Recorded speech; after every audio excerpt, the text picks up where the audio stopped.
Thanks, Tata DJ.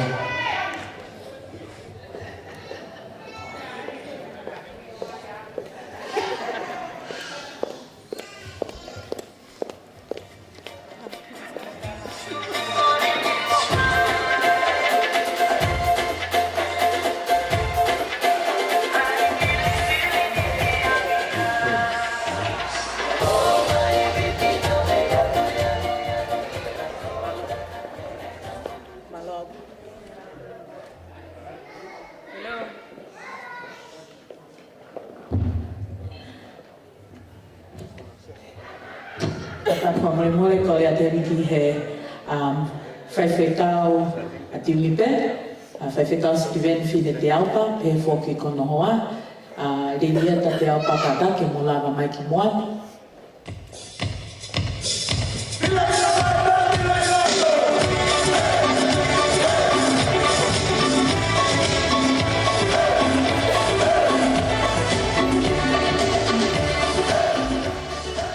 Kata Moimoi Fe'ofa'aki Peleketi e sau pe fōki a Fiona kata ki mo lava mai ki moani.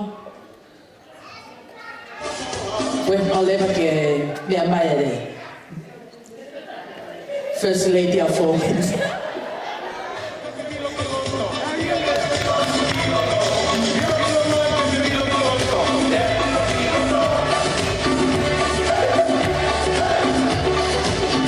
Malo apito, kata Moimoi Fe'ofa'aki Peleketi e sau pe mo Fiona kata ki mo mea mai mo ki moani.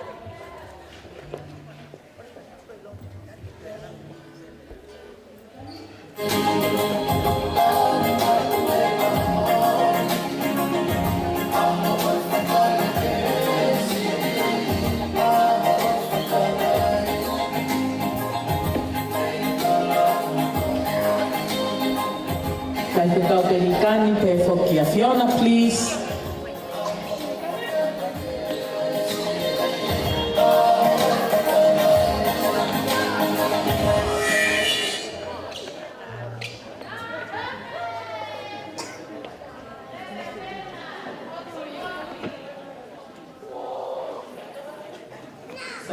Ko ia teni ki he whawhawhonga me he Fe'ofa'aki a Tiulipe, ka taki ko hai whawhawhonga ko ia, ka taki te ki o mai himoa, ka taki lava mai ki moa.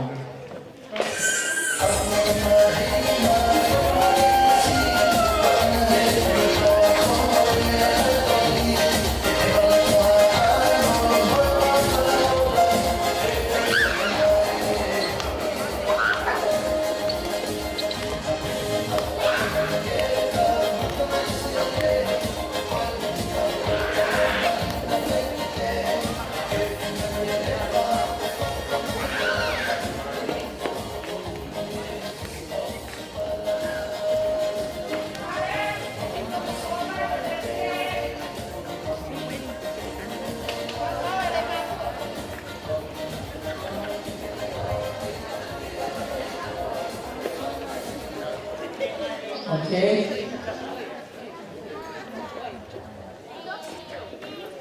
So, kota nini, te tau polelewa ki he tahine birthday, ka taki hea mai ki moani, kamata, kota polkahana ki he whiawhini, kamata te koki a lotu, ngāhi o wau sa hopa tu te ia, te whanini, ka toki hopo atu ki he lotu e te akai, ma ngāhi o wau te.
Tuke ufanga I ai ka fata o fa hoko me feitun kai ata be mo ke tau fia I aho mauinga koen ai ausia Tiulipe Fe'ofa'aki Peleketi aho no tau honfurma no pe tau fa fita pe ki he o tua o kune afio po ki tau tonu aho mauinga koen pe o ko whakapapa ki whanau whamopuna ho wiki pe foki ki mau fuaru am sia abe mo ha tau whanua pe Peki he tahine birthday ki he whaifkau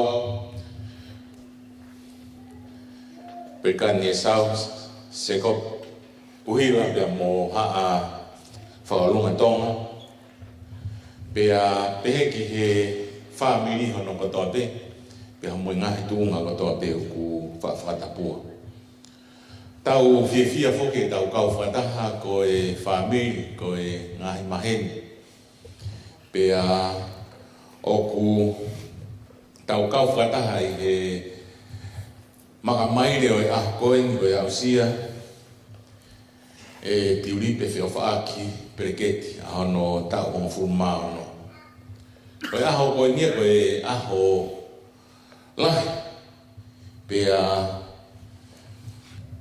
ko sio ki lahi asi ono e birthday o Tiulipe tau taha ono ko e ngahi fukapa lalahi kapa padiono pia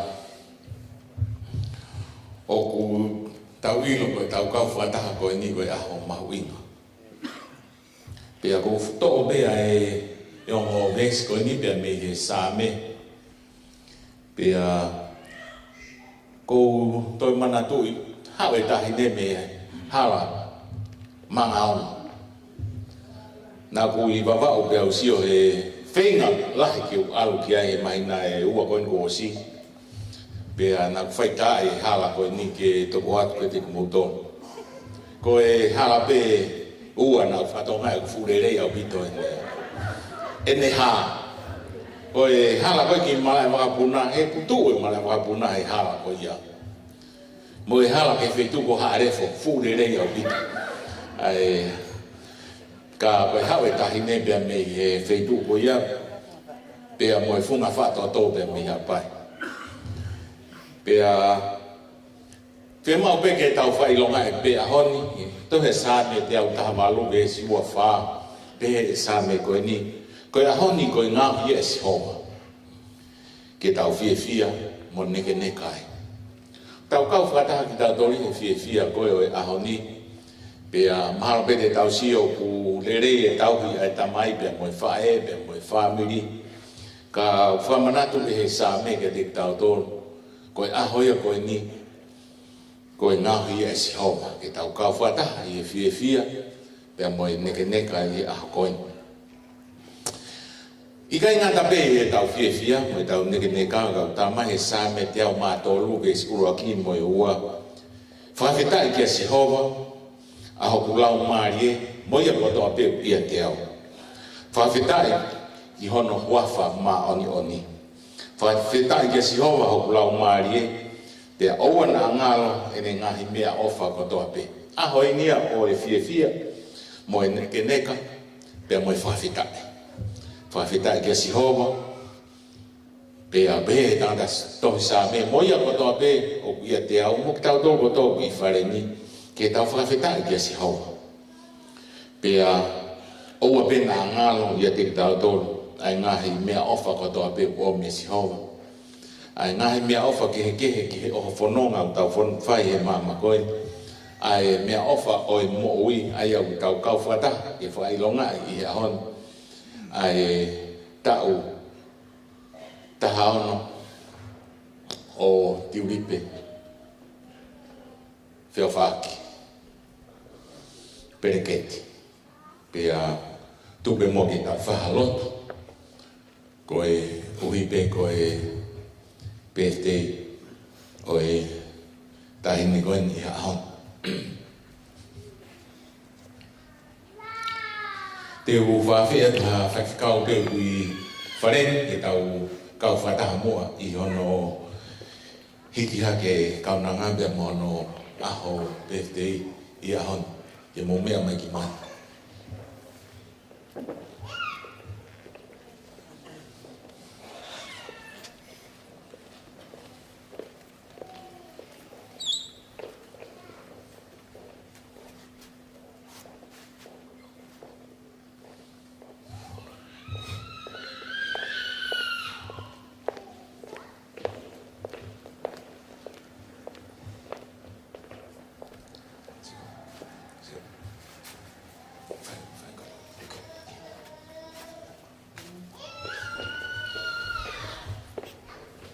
E taulo. E o tua mafi, ka mau tamai whakahewa ni a Fiona. Mau kau whataha I he haua koen, I he fia, I he makamaire kua ausia e he kaunanga Tiulipe ai aho koen, e ne ausia e tau hongful maono e ne moui he mama koen. Mau tūpea mau whawhetai kia te koe, mau wakai ki he kōhiri I he ngahi whaingata mo ngahi palparema. Mo e mama o ku mau moui ai o ku whonu I he ngahi palparema ke he kehe o e moui. Ka koe e ausia e he kaunanga e aho koeni, mau ilo pe koe tauhia ai a Fiona. Mau kau whataha I he fia, I he makamaire o e aho koeni, pe a mau kau whataha I he whawhetai, I he tauhi mo e tataki ai a Fiona, ki he kaunanga. Mau hiki hake kaunanga kia te koe, ke tāna ki hanga hi taulahi ki he moui. Pea mau ilo pau e aonga e kaunanga kia te koe e ngahi tawhakeke. I he siasi I he hiwa. Pea mau ilo e hoko ia koe tōtaha. Ke ngau e mai a Fiona I he kahauna. Whai tāpukina ki mautoro. Mautoro e kau whaifkau, mau kau whataha I hoa koe. Ke mau hapai ata e kaunanga kia te koe. Ke a ewa pia moia. Tukpe ke Moimoi te ia rei mo alo ofa ai a Fiona I ngahi aho kotoa o ene moui. Pia ka heiri e mau whanonga I he mama koeni. Tung mo ke kau whakataha e kaunanga. Mo ki mau tolu I he nofo I he whare o Sihova. O lau I kuonga. Amen.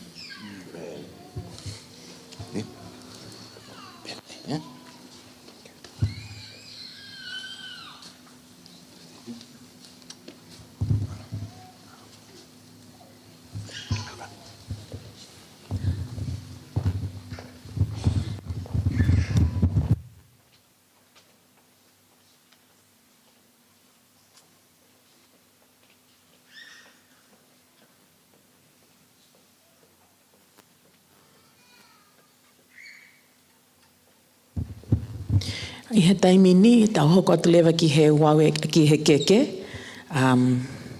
Ko leat ke ni ihi ko ia ku ana e whatongia ko ia, ka taki ke mo hoko mai. Paka hili ange ai cake ceremony, te tau kōle lewa ki he kautāmea. For Excel, ke nau tataki mai no hiwai ai happy birthday.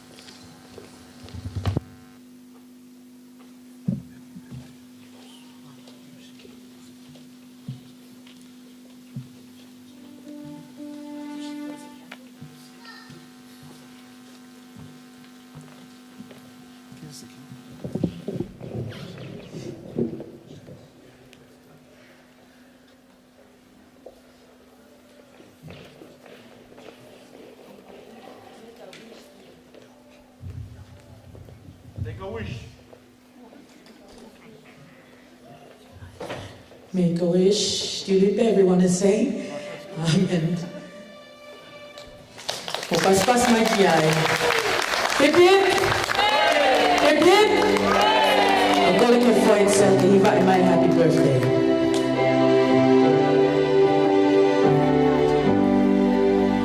Happy birthday to you. Happy birthday to you. Happy birthday, dear Tiulipe. Happy birthday to you. Happy long life to you.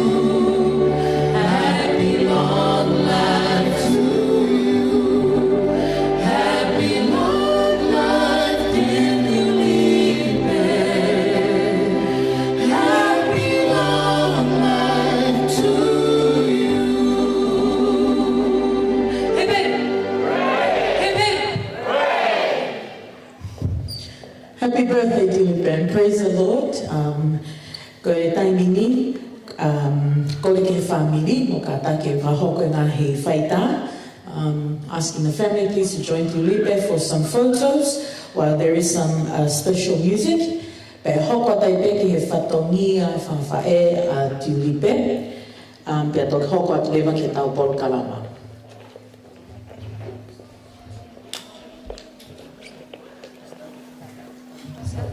Ka taki kore atu mua ke whahu, ene whahu ka taki ke me atu o aihaka mo tahine birthday, ka tok hoko mai toi ngā malo. DJ ka tā mai behind my face.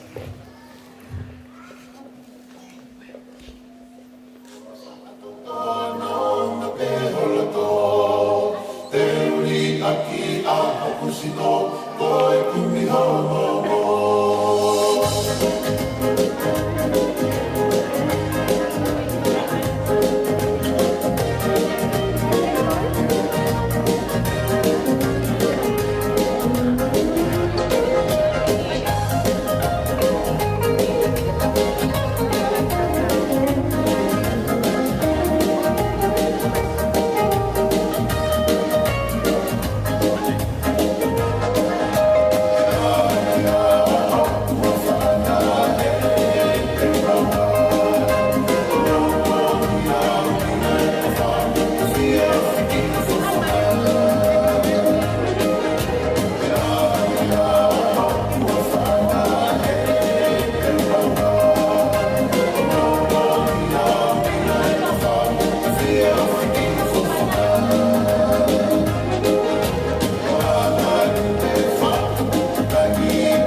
kore atu ki he.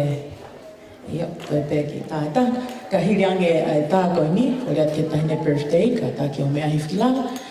Ka he kamata e tau polokalama.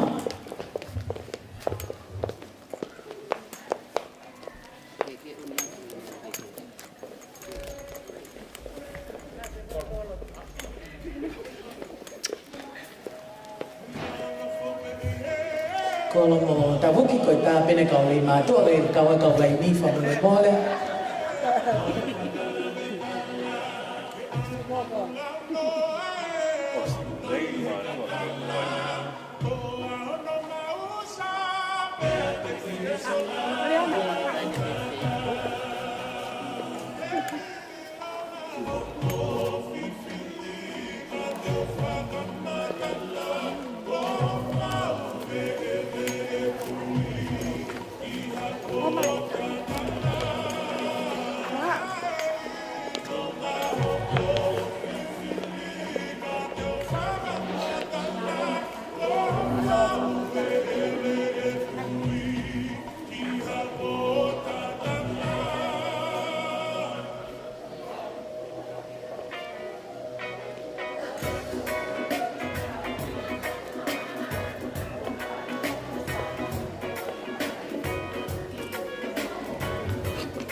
Malo pito pia malo pito kai ngā moke kau mai ke polokalama ni kata Tiulipe ke mea hifkilalo kai kamata tau polokalama oku ki ke tau polokalama i he whiawhini pia ki moa ke tau hoko atu toko moe moa ke o whakatapu atu moa i ngahi whakatapu ko osu nao whake atu pe o whakatapu atu nei moani ka ata moku ke o whakahoko atu ang whakahoko atu tau polokalama o e whiawhini. Ko e tau polokalama ki whiakskata, ko e whine motua whahahoa atu Melissa Malum, ko e ki whine motua pea, ko e kainga pe tangata e ki Tiulipe, ko e whamiri tamai asione o ko lere mai a mea. Pea ko koi whamore mole atu, ko e whine motuani o hawhikas fisi, e o hawhikas pe morea.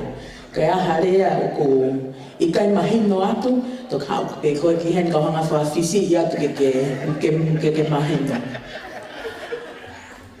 O ko ate whaapa ki he kauwhaiwhekau o ko i heni a honi ke whamiri whae.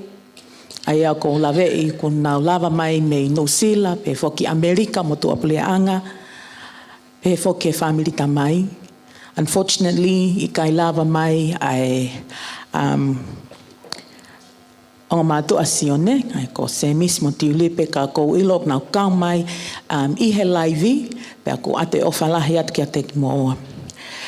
Ko e tau polokalama, e hoko e kahiriange ni, e hoko ate lewe ki he whatongia e whae, pea o ko kore heni ki he koi a Tiulipe, ki a whakasiri, ka taki ke lava mai mua whakahoko ai o wauko ia, ka hiriange o wauko ia, e tok whahoko lewa, hono tāpua ki ai mea toko ni. Pea toke hoko at lewa ke he ngahi lea, mo e toinga polokalama. Malo au pito.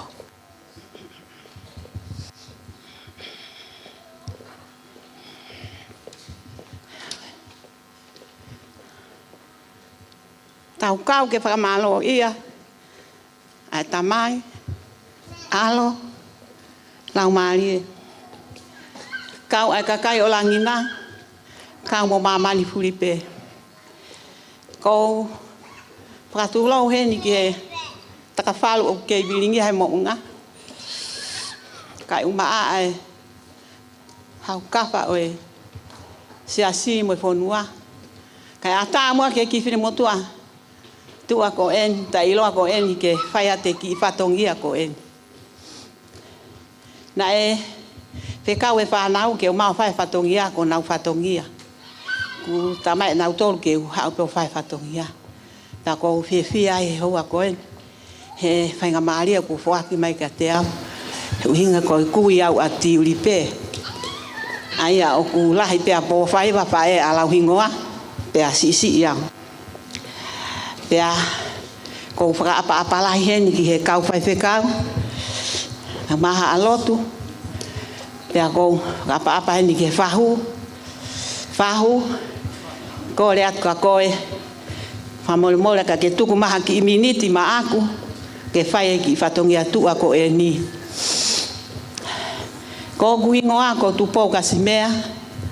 Ko pulele mai pe me he waolahi me halamanga no. Tamai whae ha ano. Ka koe uhinga koe o takai whalai i rei mātua. Pa ko fia ai he ahoni keu. Whai pea ai whatongia koe ni. Ai ko whatongia ne whanau. O e whangawae a Tiulipe. Pea ko whamole heni ke he whahu. Whamole atu. Ka iaha whatongia he aho koe ni e kai. Ke tuha mo tau. Mo whakakau. Te upule pe ke whanau. Ke ilo te upule pe au ka masaia. Ta te upule pe au ka tupo. Ka tono no e whatongia. Te oa te ongoua koe ni. Whakalawalawa ke whatongia. Koe hape ai mea te nalawa. Ne ongo e na. Vale mo e na taiwe unga. Pa koe a ko whakamaloa lahi atu heni. Whahu. Ho ofie mea mai. O whakalangi. O kuiai ai ongo ilahi au pito he aho koe ni he kai lava mai. Aho toko ua me tonga. Tiulipe ka maa. A se misi. Na iai pe ai whakakau. Mo e whakotuu. Ki he kui koe ni ke mawhai e whatungi hai aho ni.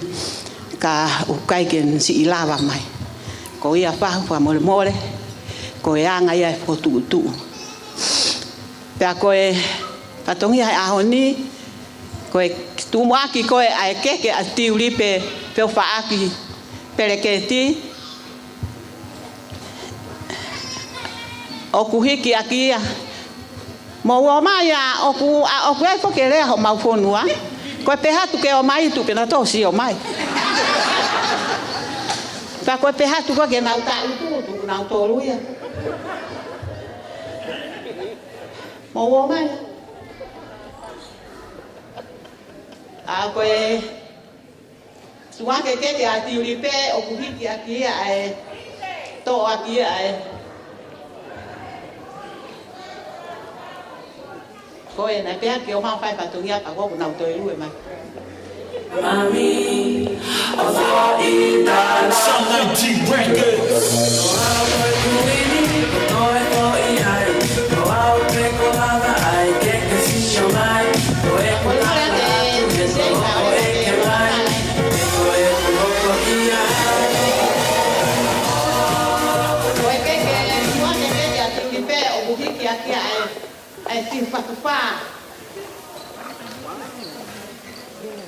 Ai a koe keke o koaki a mai whaku aho.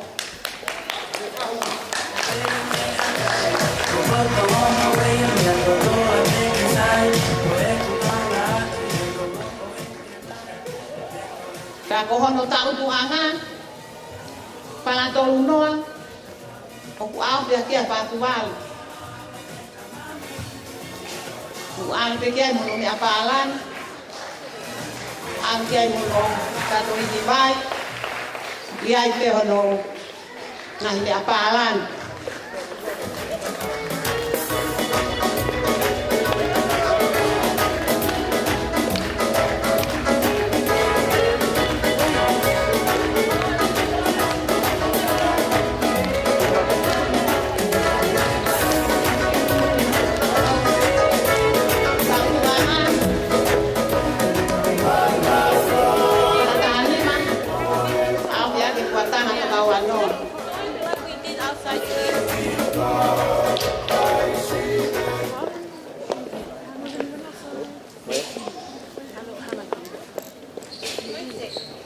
Koi tua ngai ne ta alunga.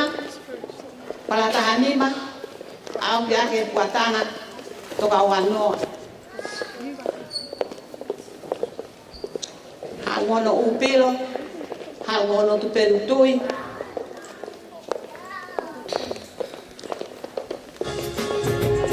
Pala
Peleketi ya no wa Tiulipe o kuhiki ya mai Peleketi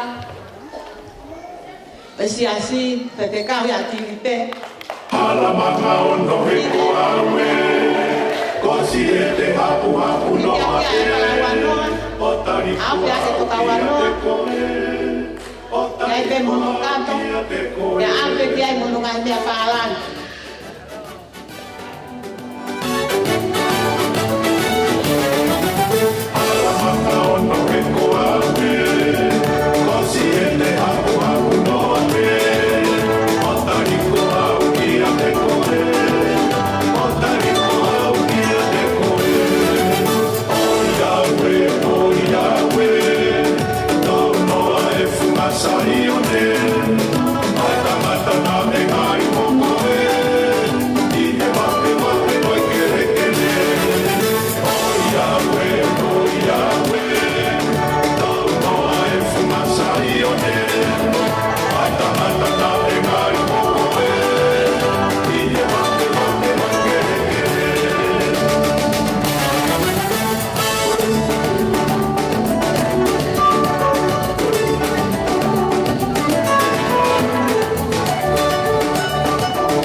Moimoi ko tau olo faka osite eni ko keke ya motolu o kuhiki ama Peleketi perikan kia ke tonga papa no pala wanoa au ya ke toka wanoa papa ya pe munungahi kolo akeke alo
Ki mea Fe'ofa'aki e pepine na ane koe punake a Tiulipe. Oku iai pe ne ki koloa koe ki mea Fe'ofa'aki ai. Ka e koe ni moe o tātung haana e tei. Malo, Fe'ofa'aki.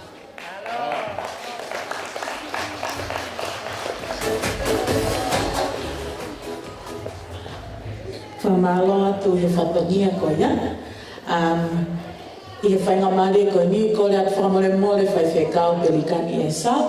Ke mea mai mua ki o whakahoko ai hono tāpua ki ai mea toko ni. I he ke lava mai whai whekau. Oku o kore ni kata whamore mole whai whekau se kope pia mo pesi. He whoka whafofonga me he whamiri wha e a Tiulipe. Mo kata whamore mole o lava mai ki he te pile mua. Koe ngā ke whawhonu mai e tau te pile koe ni, ka tau toko hoko am whamore mole. Se kope, whai whekau se kope mo pesi, ka taki mo lava mai. Pe whoki ha whawhonga me he whamiri e wha ea Tiulipe. Whamore mole, e pe mua lava mai ki mon, ka tau hoko atu. Mohai.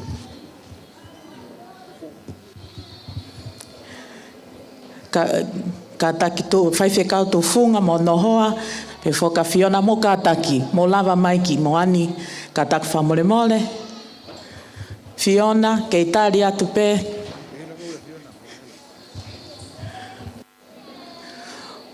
Ka taki whamore mole whawhawhonga me whamiri wha e a Tiulipe, pe he ke kau whai whekau koini, ne ui atu ka taki whai whekau se kope pe mo pesi, he whoki a Fiona, tō whunga pia mo noa, Sabina, mo ka taki o lava mai ke whanofnofo ai te pile mo a whamole mole.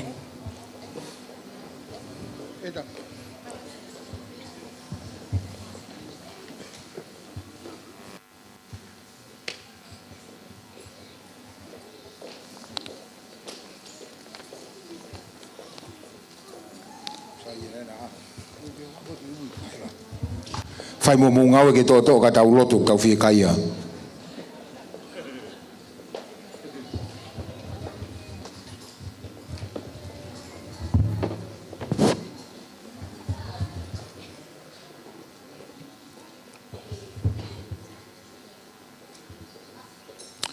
Mo ka tau poku kui ka tau lotu e.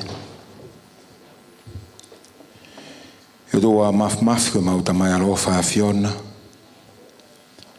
Whaftai peo maulau maari e whakakoloa ko whai mau tolu. Ho whakaea he ahoni o nau. Whakaea he moi a Tiulipe. Whakaofo ke teki mau tolu hao tauhi. He na mau whanonga he tai aloa pia mo ene mo ui. Ka koe hongo furu mao no tau aho o tokanga mo o tauhi. Ko loto ke ia hakau e tamai pia mo e whae pia mo e whamiri. Ka koe ofa tā bea e a Fiona. Mau kore whakamore atu nā ko mau talai hanga mai. He whakalangilangi o ko mau whai he aho ko eni. Ka ku pata ho mau loto he tauhi e a Fiona. Whakamoone e same hei kai te mau masiwa. Mau whakafoketu e te koe langilangi ke a au pe ia. Ka mau ui mua ki he lau maari e whakamore. Whakawa matapā whare koloa o e langi. Toko naki mai ke ngahi where oko whei laulau. Mau ilo whakapapau ko e whei laulau me ngahi kato e whea mokaki. Nima o e masiwa. Kaku mau kulotu e aho ko eni. Ke hoko e whei laulau ko whakahiki o tua. Te ke whakafono na ngahi where oko. Ka ilo e tahine PFTI mo hou eiki. Taka mauka inasi ai. Whakakoloa aki mautolo a iwi mo e maalohi. Whai e ngahi whatongia. Ke lelei e a Fiona ia kalaisi koe alo kako mau whakamo ui. Amen.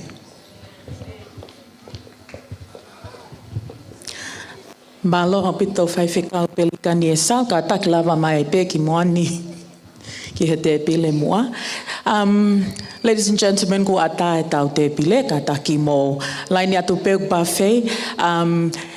Ka hiri ange ai miniti e hua noa mei heni, kane mao peho mo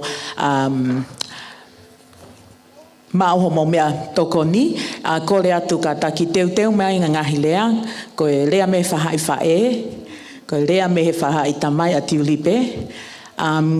Pea ka pau ku iai hangahi ai tempe ko tau o lunga ka taki o whakahoko mai, e kamata pe whaka meite, pea ko ia pe kuto ia hane rea ke whakahoko e taim ko ia.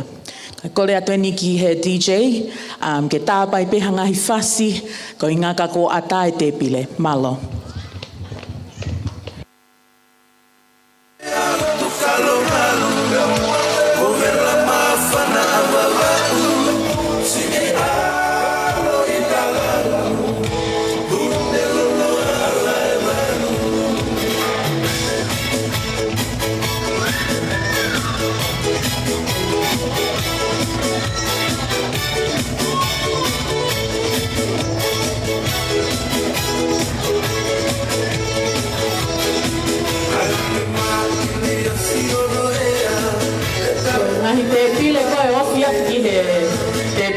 Sei mo kaka ki.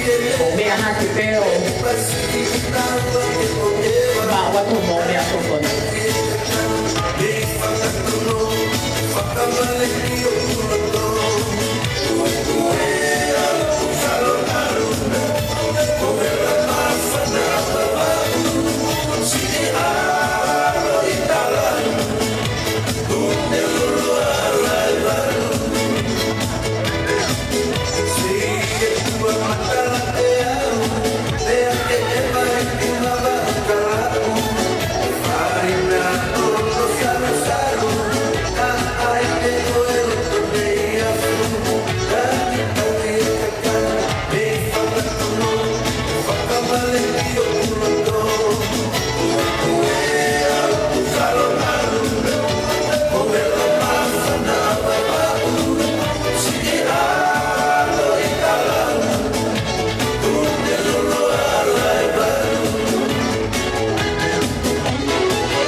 Yeah.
mo e tau kamata, te tau hoko atu lewa mo e tau polo kalamafa mole mole. Kore atu e ni ke whakahoko e nahi lea i he taimini, ai koe uruaki lea, koe whawhawhonga me he whamiri whae a Tiulipe, hoko mai ki ai whawhawhonga me he whamiri ta mai a Tiulipe, pia iai mo i ki lea a Tiulipe koe lea whakamālo. Ka hiri ange ngahi lea koe ni, te tau hoko atu lewa ki he taimi whakameite, pia ka pau koe a tāunga ka tāki o whakahoko mai ke kau i he polokalama, pia ka toki iai hangahi lea kehe, ka tāki ke tō whakahoko ia i he taimi ko ia. Ko ia ai, ko le whakamore mole atu, ki he lea uaki, ko lea mei he whamiri whae a Tiulipe.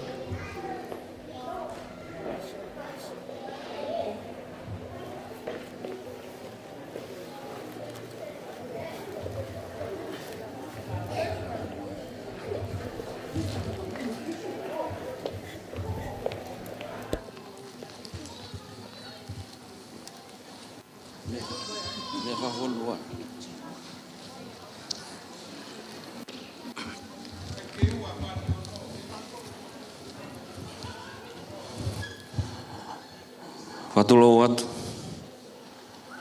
Ko le peke u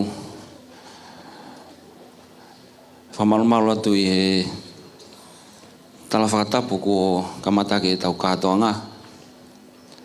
E tuku mua ke u hūwhanga atu ai. Ia tāpea mō ko e whenga maari e koeni. E talangofua pe ki he MC e aho. Whawhonga i e ta whakawhae a Tiulipe.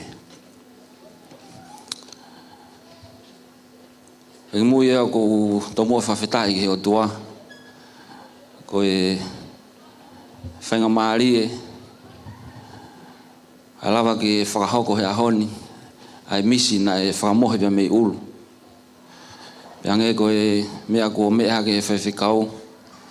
E kai a tau tolo e ahoni. Ana tae oua e kau mai e ki. E kai ke tau kau whataha i he malari. Whawhetai pia mo e whakamalo. I au sia e Tiulipe, Fe'ofa'aki Peleketi. Ahano ta ongo fulu maano e ahoni. E motua whawaha ko lau hingoa makawhana. E mena e lawa i kia e whae anai. O kulahi e whae. Pea hoko e tupo whasili. Ai koe kui a Tiulipe. Ono hinga ia ko tuatu. Pea koe ahoni ko umau ko toa e ngahi whae huki, whae tangata. Whae lea. Whae taekai. Mau katoa e ahoni. Ako fia pe whainga maari e ki whai harea whamalo pe mo lea mawhana. Ko te pe mahalo ko e lai tahi ak mou tolu ko e ki mou meai. Neo pe katoa ngā e aho tahaono, e tau tahaono Tiulipe. Kana e ki whakautua na e mo ua e kaunanga ko ni. Kana ne he whare maha ki, hūwhanga e whakatapu, mahalo pe me au he tau e taha. Whanono e tala noa, e mana whakaofo e iki. O au sia e Tiulipe no tau hongo fulu mao no e ahoni. Nai kai pehe na e tonu e tau he mātua. Peko e mau pou ki ai. Ka koe ofa whauwhaua. E mo keresia e iki. Uhi ngai e tau katoanga fia e ahoni. E whakafoki pehe langi ba mo e whakamalo ke o tua. I e tauhi. Kone whai mā Tiulipe. O ne au sia ano aho e ahoni. Ko ki tahine anga whakalongo. Anga lelei. O te ai tare niti hanga hei ki o whakakoloa aki. O kai kau talai hanga mai. Koe taha peia. Taha puaki. O wina se family. O hanga eki. O whakakolo ake kaunanga koe. Koe pelea ko whanga o aki. Ko lahi pea no whanga o aki. Kako tuku e ngahi kātoanga pe ni ku whiunga maari pe pea moia. Koe haka I langi tau. Aki mui ke whoki mai ke kuki ka weinga rea. Te whoki mai ke mea na ele ake he mea ke he whaiwhekau ane nai. Fe'ofa'aki pia moe hala manga ono. Nā kulere te mahina ko osiki Amerika. Pea nā kuiai pia mo ku kāsini. Whohai e whine eiki ulahi e I he whine eiki. Pea ma whoru atu I nofo I ela ei. Ma atu ki he manga hala tata mai ia. Lau ange hala koe nā pe ku manga whiha. Pea lau e hala koe nina e manga fitu ia. Nau pe au ke te hala ia e laka he manga ono rei mātua. I nusila wae whaitu pe miwa umutoki ai o wae whai manga nima malo ai. Manga fitu ai la ei. Ka kolo tope whewhekau ko tui peu ke mauhala. I ngahi talanoa ki alo whanongo ai. Ka o ata rewa ke mea I uhinga koe hala manga ono. Koe uhinga koe manga ono. Uluaki.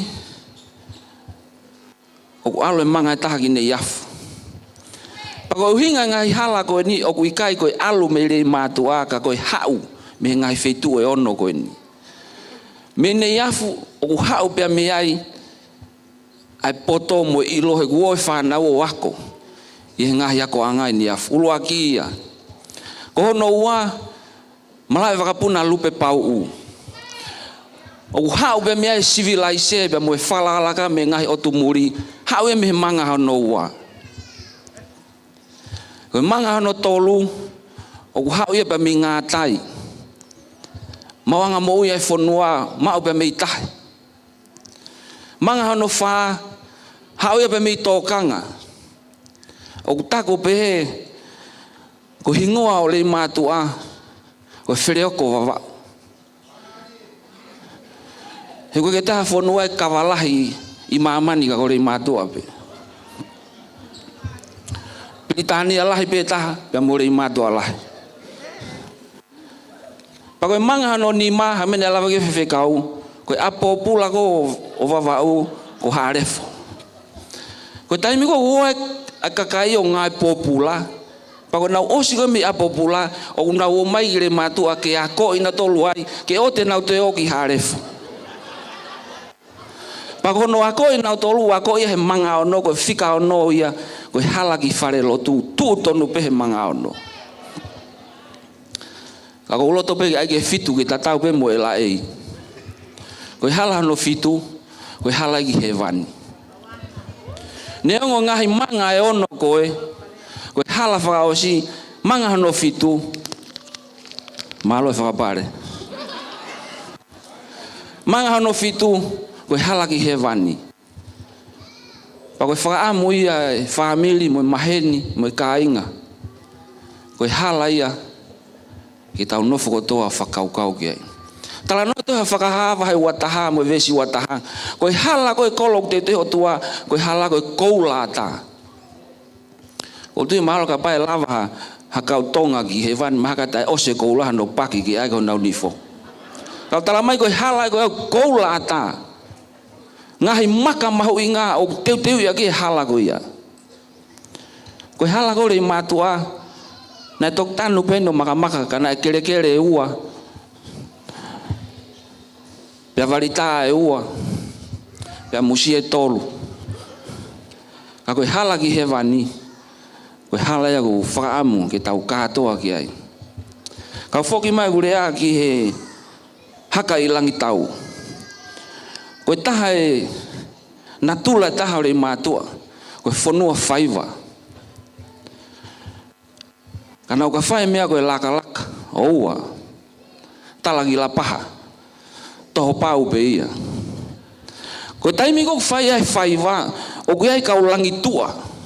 Ko nau tore o hanga hiwai koe koe taanga ko ia. Pa koe taimi ko maari ai koe hono hiwai he kaulangi tua. Ai foi taanga ko ia. Koe ifu ato e haka ai kau whaiwa. Pa mao mea rea koe ni koe haka i langi tau. He koe kaulangi tua. Koe nau hiwa ko maari e pe aku haka whe tangata. Haka whe fine ai kau whaiwa. Koe maari e langi tua. He ka paurewa e taeore kaulangi tua. E taeore whaiwa ia. Ya mao mea rea koe ni. Koe haka i langi tau. Koe ahoni ka inga. Ku tau haka i langi tau. E au siha e kaunanga koe ni hono tau hongo frumao. Pa koe langi tua koe. Ai uhinga e ahoni. Koe eiki ko si sukalaisi. Koe ia ku langi tua. Koe ia e taanga maharie.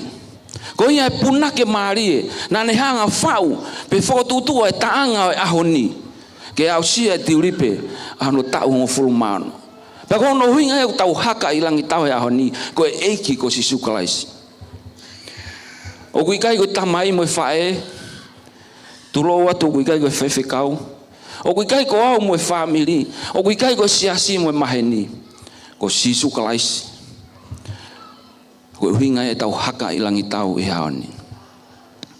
Tiulipe, happy birthday.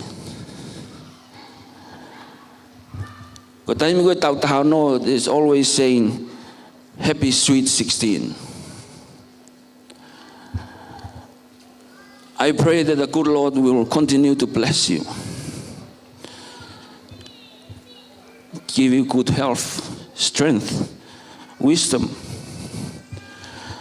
so that you may be able to continue your journey in this life. Even though it will be tough, very hard, but trust in the Lord. And very soon, He's going to come and take us home. May God bless you. Malo pito, leva malang.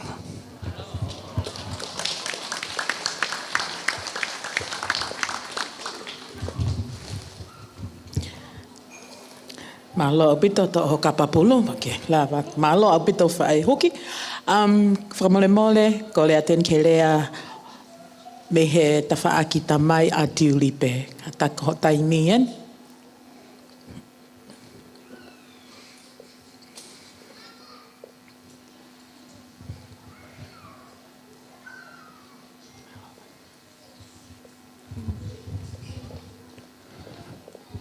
me i tataua mo lau hingoa. Ko lere hake maa ia he tau atu me muani. Kau whakaturo atu pe mua he tala whakatapu. Ka tā moku ke u whafongai hatu e whamiri tamai a Tiulipe. Ko ku uhinga pe mahalo pe ko whai whekau ko nau he kui ke u whafofonga e whamiri. Nai to tonu fo ke whafonga e fine. He ko nau tolu hau me i holo peka. Ka koe uhi koe fo i ko a holo peka. E whafofonga i be utui. Nei ai he tahaono ni mangofulu. Ai ongo mātua. Ko tari ki hihifo la waka. Pea mo ala ki hihifo la waka. Nana whanau i e whanau e toko wha. Koe lahi taha e whanau ko ia, ko uto i ka manu o ku tupu ai motu a koe ni. Koe si taha e whanau ko ia, ko lolo a tonga, waha i ua, o ku tupu ai tahine PFT i pe mo e whahu, he aha koe ni. Pako utai maari he whainga maari o ko moku ke uwhafufonga ia e whamiri. Ko pi ka venga rewa e leau pe he koe utui. Utui. Te utoki whoki mai ke uka venga rea. Kau tala noa mua he aho. Ko urere atu aneuhu ke api o lau hingoa. Ko ilo whoko e whae huki. Ke whae huki mata re imoni. Tala mai lau hingoa. Koe hoko ai wa o whaia e tau polo kalama. ka ke mana tui koe mau hau me rei mātua te tau to kamata tau tolu he whā. Ko whakamanatu anki ai, o ke iloi ko rei mātua tamai lau hingoa, na ke ostala mai ka au wholoa. Ko whakautua pe me he pau whanongo rei mātua a tā pe wharegoni. Ma te au me tangi au ia. Ke hongo maha utui ia. Ai hake rei mātua, ai hake rei mātua, ai hake rei mātua. O se ange rei mātua, te pire rei mātua. Taha ua tolu wha nima. Ka pau ko ile tau rei mātua moni, ka osi enu fonu katoa pa niono ko veni. Ko mea uko rei mātua. Na ku pore foke mau mai, mau tolu koe na koe kau rei mātua. Whanongo ke rea lau hingoa, ko rei mātua koe where oko ia wawau. Rei mātua, ko hae tangata ngou e lahi taha i rei mātua, ke whanongo ki ai. Ko tangata, ko mohe kono e sau, ko tangata e ki ai motua koe ni. Sai te utu e talano atu ki mea koe ni. Wai peke mahino peke tau e tau whela la vei. Kai mi koe na e whakamau polisia e sau koe wawau. Nei kei kumi holo hata hai ke nofo rei mātua. Kou sio atu ko moutolu ko nina atu ko mou whainga maari. Haerange kuini. Petarange kuini. I longa hataha, tarange he whamaburisi. I longa hataha tene ai e kuini ke fie he aho kuini. Te ufuaki atu ho api rei mātua.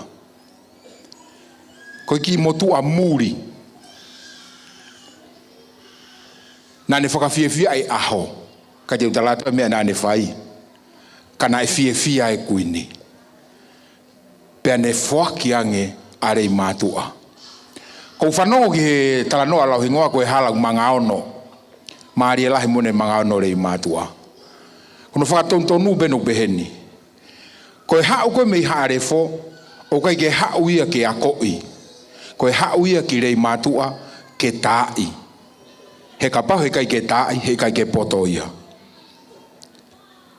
Ko tau whakakoloa ni rei mātua. O ku hifo mea kotoa pei malai wakapuna. Peto e heka mea kotoa pei malai wakapuna.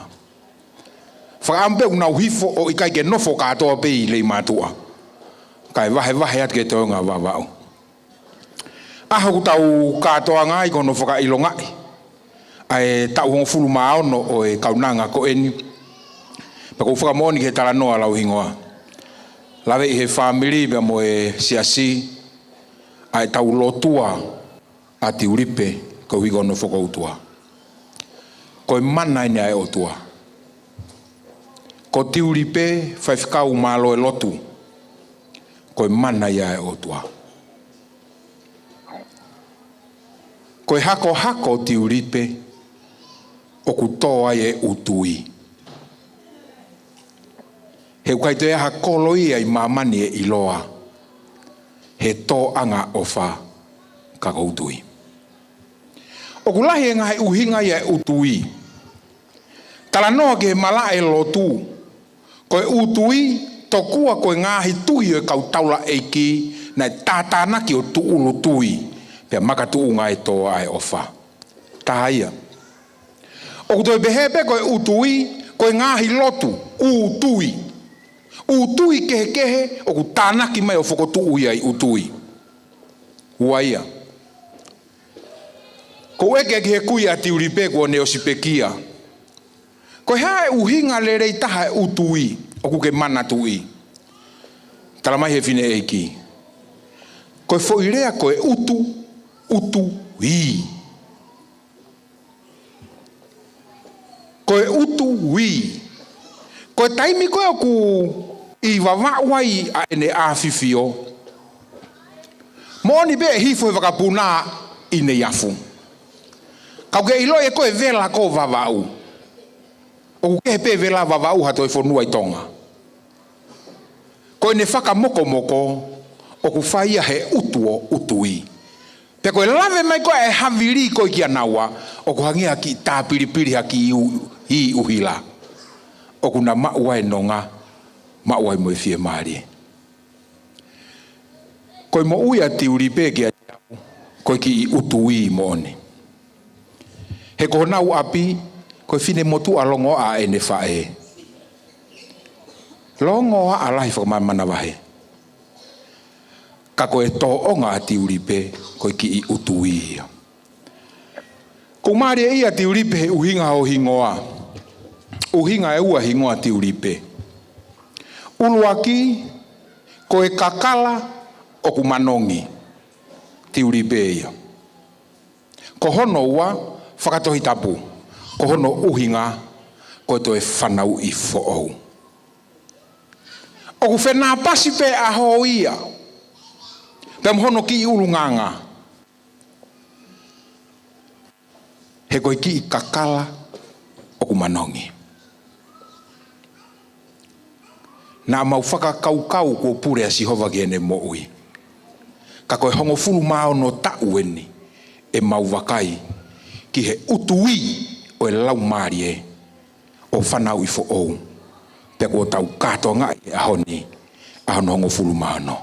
Tiulipe, whafofonga atua se misi kau maa Tiulipe. Ai mau Fe'ofa'aki tala monu gia te koe. Kai ke mau maa e matolo ha siliva mo ha koula. Ka hange pe koe lea e ongo apostolo. Koe siliva mo e koula o kai ke mau mao. Kai e wafa si su kalaisi. Ke utui a maau. He toenga o mo ui. O lawi kuonga. O fatu malo apito. Whakamalo atu ki heongo lea koe ni. Pea hange ko mei maa ko he ngāgua.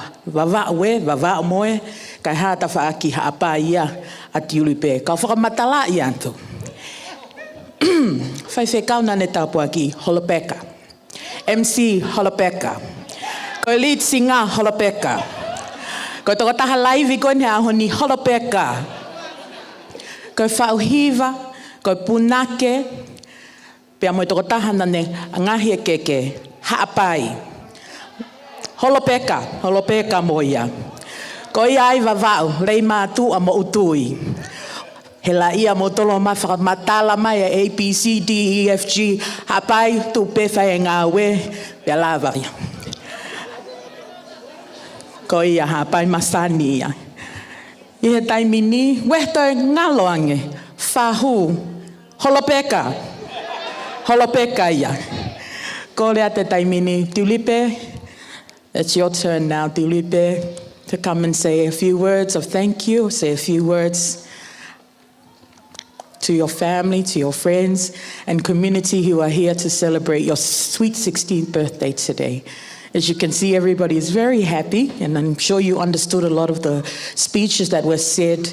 You know, we are all aware of what you've been through in life at such a young age, and we praise the Lord that He's brought you through and for bringing you to your sweet 16. Happy birthday, Tiulipe.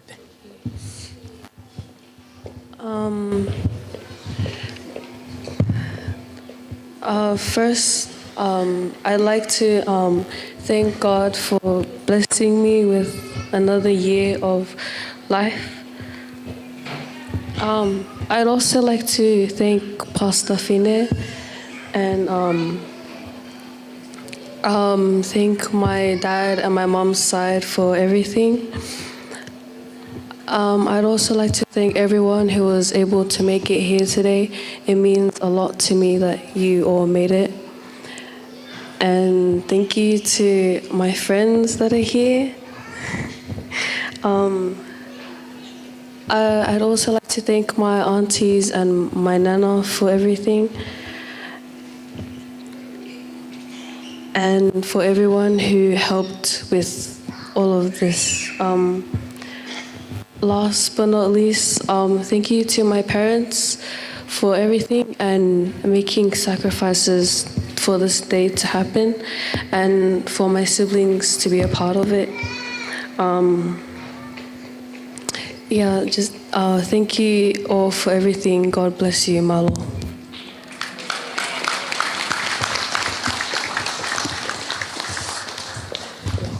Katak mo toi paspasi mai moa tahine birthday, Tiulipe. Thank you for your beautiful words and for acknowledging your parents and your family and your community that are here today. Sai, i he taimini te tau hoko atu lewa ki he ngahi whakameite, pea o koe tau olunga whakaawa, whakahoko ia e he whahu, Susana Fuatapu, ka te o kore ani ka tak DJ tāmai peha foi whasi ka taki, ka e teu mai e kau tau olunga. Ko ia pe kua hane tau olunga ka tak pe ko hane rea, ka tak whakahoko mai, ko hinga ke he whakakau i he polokalama. Malo.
Kore pe ke u whana atu e tara takato e lotu mo e whanua.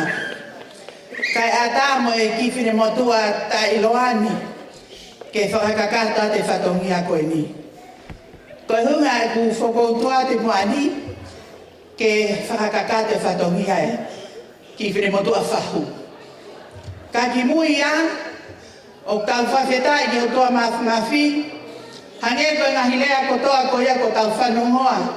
Me whae tangata, whae huki mo whae tai kai, pehe ki e tangata lea me he utui, pea moe whine motua MC, me he holopeka pea mo koulo.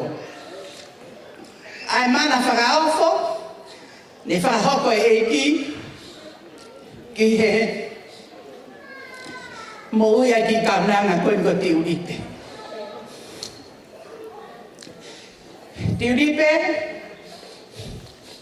o kuke ilo ipe, pai ke puri e te koe,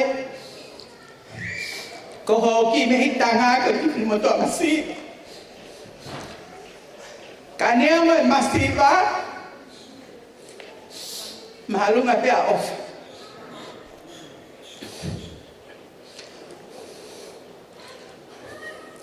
O kai kia mea e mo ua.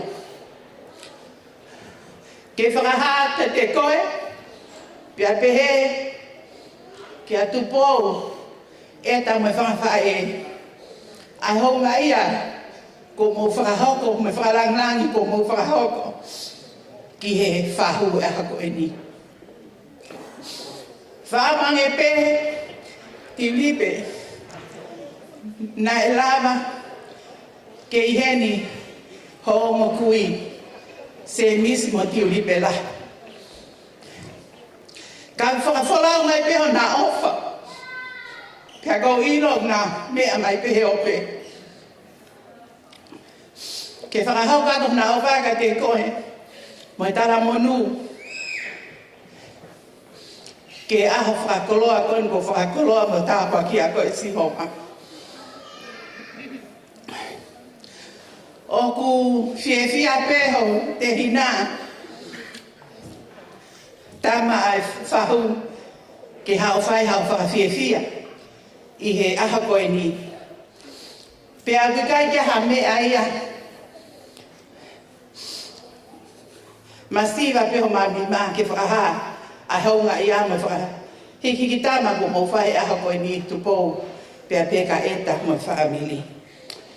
Ka kou loto pe whahu, ke whaki kotoa atu ai ki lai roa kau koe meni mo whangaki whakananini koe ni mo e teki teki o e tahine tālunga ma e whae whaele. Ma a eta Peleketi. Lotonga lea eta ko kātaki, lava mai ki muani, koe ahoni, koe lele pe mo mea whatowabe, koe ke toi. Whahahela ia aha koe ni. Ke whakahoka te ai owhai whahuka koe eta. Sai whatulo pe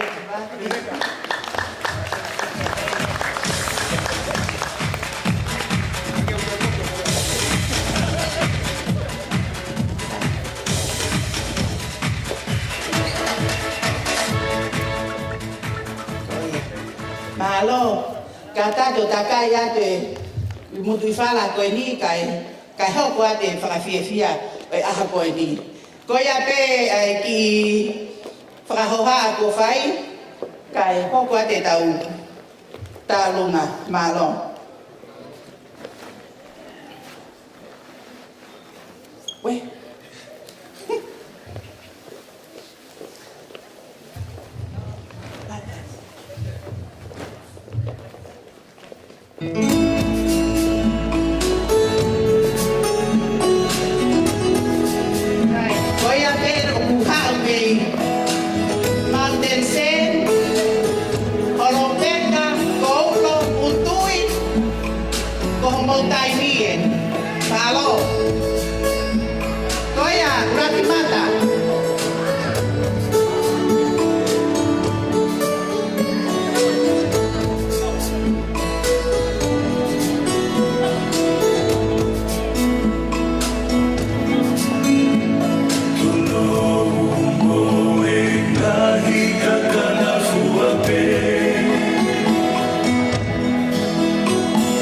Fagama unatuhi, ete nalabe.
malo pito pe fra malo atu ki family ai fahu ya ni I he taunga whaafo ne toki whakahoko. Uia e rea hoko atu he taimini, ko rea ka vaisioa, la mai ki mande ne whahoko e rea. Ka hirianga e rea vaisioa, pe hoko atu lewa ai taulunga e whamiri whaea e ta. Hoko mai ki ai e taulunga ka o lei mātua. O kai whoki mo taulunga e tahi me birthday a honi. Pea koe taulunga whaosi whahoko ia e he whātoroa, e whoki whātoa ane, ai tahine birthday Tiulipe. Ko ia he taimini, ko rea atu vaisioa, ke lava mai, whakahoko o lea. Pea ka paune te ke whakahoko atu o lea, pe koho taurunga, ka taki whakahoko mai ke whakakau koe ki pua kalama, malo. Malo maulele, pea tukupe moa ke muwhanga atu he ngai tara whakatapu na o sia whaki me moani. Ka ata mo oku, ke tuu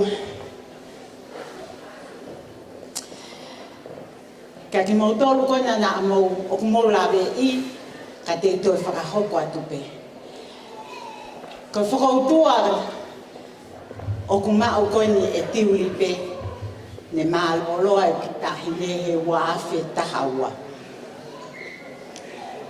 Pea o wāre pe he tānge ai whae a Tiulipe o ma whetara noa aki I he ni whare mahaki pea o lere mai o sio ki ai. Pea o kouongo I he ahoni, na tāme pea Tiulipe o taranga te au, I need you to come to celebrate my birthday. I he whanonga mai me o ko api ane nai ane. Loi mata ia pe hokuma. Ko hia ko tu sio mai ke Tiulipe whakawhiho anaki, pea mo e ki tama. Wāwhe tahawa. Pea koutu, Tiulipe, happy birthday. And God bless you. Ngāri nai kou hanu, kou tuwai heni, kou hia kou na hala tuu, ai pule ai o tua I hoku lota whale. I he mahak tatau, whia mo Tiulipe. Kai tuku pe mo Tiulipe ke uhanga, o tuku atu ai kupu I lea whaka osi a e tama. He ku unu atu ki hondo Fe'ofa'aki he mohenga, pe au hiwa. Ko ki tama, ko ki tama na ki tare ni ti ia. Na reke ne whaka whoki I eia hawhahinga me. Ka heka tā piano. Ka hiwa o hiwa. Ka tā ki tā, o kune puke mai o kulere o tā. Ngahi mea hono kotoa pe. Na taleni ti ia hono whakakoloa he o tua a e ki tāhine. Pea ki he ku unu atu ki hono mohenga, na kai ke toi lava ke lea e taimi ko eni. Na tala mai pe he toke tā, a whahinga taimi pe, o wholawa. Pako ku unu atu ko ia, na aku hiwa. Pea koe foi hiwa na aku hiwa ai, na kai ke fuuma o kakato. Pea koe ku kamata pe ku hiwa, kou sio, ke nolo I mata tafi. Mahino ka te au o kune, mahino I pea kune ilo I pe ku hiwa. Ka hange koe ku lau, kai ke fuuma o le hiwa. Pako kua o mai ki he konga o e hiwa o pehe. I don't know about tomorrow. Pere ke luto ilo atau e hoko atu. Ka oho vale lahi a aku. He hiwa haki I tahine. The ones who hold tomorrow, hold my hand. Pako ia koe ki kupu I lea whaka osi te ia. Ke ki tahine. Ke he foi lea koe hiwa koe ni. I don't know about tomorrow, but the ones who hold tomorrow holds my hand. Koe ai Tiulipe, we don't know about tomorrow. Moi kaha o moi hoko atu. Ka tahanga pe o whakapapau, ko toko taha koe o kune iro a pongi. O kune pikini mamu koe, I he taimi hono kotoa ke. Koe ai, koe holo peka, koe utu iau. Ha whahinga whei tuku pe ia o kou ia iau ia. Ka kou heka mai I he lea o ku whanea I wawa ulahi o pe he. Ka loko loka atua koloa o ku ongo ia ki wawa o kotoa. Pa koi ia ai o ku loko loka atua koloa. Pe a ku ongo ange ko hinga ia ku lele mai I he aho ni. Tiulipe, happy birthday. And the ones who hold tomorrow, hold your hands. Mahaloa apito. Mahaloa apito mai sioa I he lea ko ke whakahoko. Te tau hoko tai peke ki lea e taha kai taku whamule ko e lea ni me ia langatori ke I hengi loto mga ono. Me tene whahoko e lea, ka hiri ange lea koe ni, hoko mai lewa e tau olunga koe ni a lei mātua. O ko lawe I pe, koe hao pe tō tātala mai ko tau olunga lei mātua, ko tuita I minima hoko tau olunga ne whā lei mātua. O teu mai ka tak lei mātua. Tulou, mo e takapalo loto langi, o ka pia e tau tamai. Tulou e kahau eiki, hama tā pule, tā mo e tātai whiwhikau, hine pai aho, mo e whahu. Tarata te au whai tō mamawat, mo e ukai ki rea nau nou, e hapa tai pē ki tā alunga, e kāinga o he tā. Ko kuingoa, ko mau me huare. Pe au toi tui I he Fe'ofa'aki, ai langa tori ke I hengi o roto mga ano. Ko tui, koe mātua, na nau I bilahi he kuonga koe. O ko hinga I tui I ai e hingoa e ua, I sino pe kaha. Ko whia lawe ke nou peke, o hinga ki rei mātua, hanu pe kahi lawe koe. Ko rei mātua, I tahanima. Nea tu wahia na tuku ia I mga ono. Ko hinga na aia whanki hanga. Ko ka pasae o mawau e. Ko fuai koa hui ko sioki waha. Ka paurewa e whai ko ata whulau tahi. E alaha hono kaku hono namu mono kakala. Ko kala ia rei mātua e kōhiri.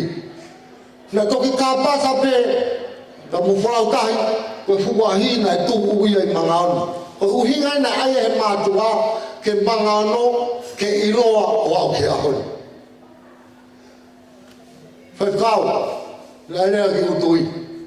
Na e toe o whai utui, whialau, e na e toe o whai. Hana ko ki motori mātua na hau whai lotu. He aho ko ia, na kanya ta utui e kai mo ia. Ko ki motua ko ai sea mo more, na e hau o whai e lotu e tō ai o whai. Whaikau, ko kore anu ka koe, na waki lotu pere mātua I utui. Ko mea ko mea ai, na waki lotu pere ia. He kone lotu e na hau e motua, o whai lotu I utui. Ka pena lotu a utui mahana e whai maha whai kau I utui. Ka na hau a sea mo more ko tui e ki ta hene koe mo au, me hau whai lotu. Koe ko wanga ki whatomtom watu, ke ko winga ka oti ka ngaria ki mātua ki lalo. Ko au, ko mo puna o waha I fuka. Na ane lerei o maua I ki kolo I wawa. Ko mo puna o waha I fuka. Ai hui ko kaulama. Ai ko hui ko kaulama. Ko mo puna o waha I fuka. Ko ia me kau ko ia ka ko o ka fetu ia ki pe matang tatau. Ko me ko ki tu aga ki o lunga hanera ko puno he o fa o fa. He lotu a o tui ka tu ka ni matua. Ko more ta au me historia ki to tono. Ko kui e ki ta haina ko kui a tuna mama o kui e to o fa. Ko ti be kau. Ka te whakakau lewa o tui o tui whakakau atu mo rei matua. O ana ke hana tu ka ni matua ki lara. Ko e ki rea ko ai ko more me vai kau. Ko hau ki whatontono a o maho te ina. Ko fuai ko sio ki wahau tu mga. Ko uinga ko koe na whai ka pasa na ala kai ai aho ko ia. Ina ala hai aho. Ko ia ki rea o whatu ka hene kai aho e ke whahu. Ke kai ngā he tā. Te ia ke whei imtu o taha ui a mau api. Aneu, mai foi o hao. Tanto foi muito a tua ali o tere kumar. Foi manado que não dai. Hena ke ei be me ko. Ka bo pam be ka. Ko mai ko ni. O bu hene mo ko puna. So sai Latu. Ko fufu ka teni ko ko tonga I tonga. He tawalu pitu hiwa. O bu hene ko mau ko mau ta wa. Kai mau la. Sio ke ta ba ko ti he. La hita pa he dai lai. Sio ke ta ba ko ni ta ha ko ya ko asu se la tu. To la hita he dai. Não é o que ele é sim. Foi mais uma coisa não que vai para retar tá muito mal fora tá aqui. Porque ele não vai vai. Você vai na casa de não matar um tudo ko tá mal lá lo. He ko mai noi a hon ko tá mal lá lo ka. Tá vas. We be ma ki foi me ma no ka mau mau ka mata e ya. Ele ma to ko to be na. Tá ko me ko ha fa ko pa to ya. Le va ko ta wa.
Whanalo Latu ki he lea koia ne toki o sifa taha poe taolunga o ku ke iai pe taolunga heni ko hiki hifo ko taolunga ka ulei mātua ka taki hoko mai tue mo taolunga ai Vitapa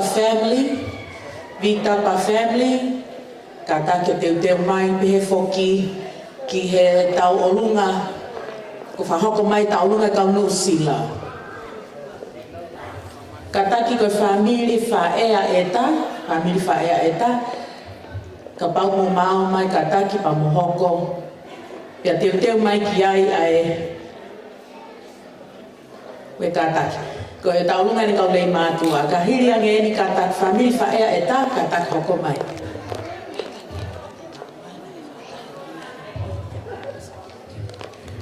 Ka taki whamore ta ko e tau olunga ia e kau lei mātua kotoa.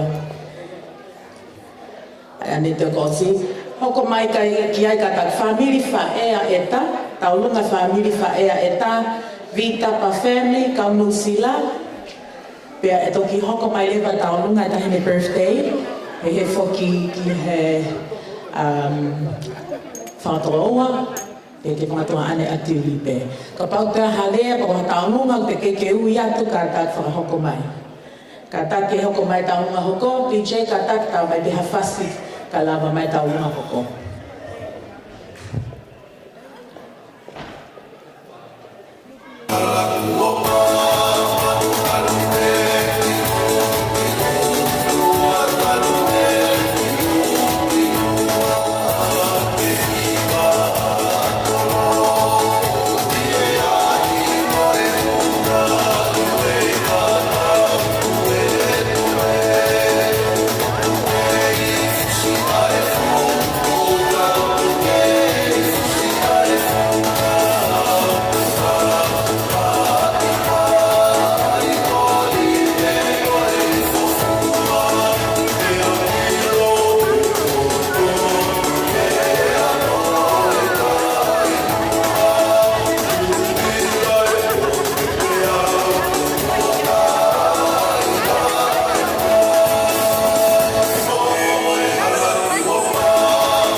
Sila, family Vitapa, atau hoka deve ke birthday girl.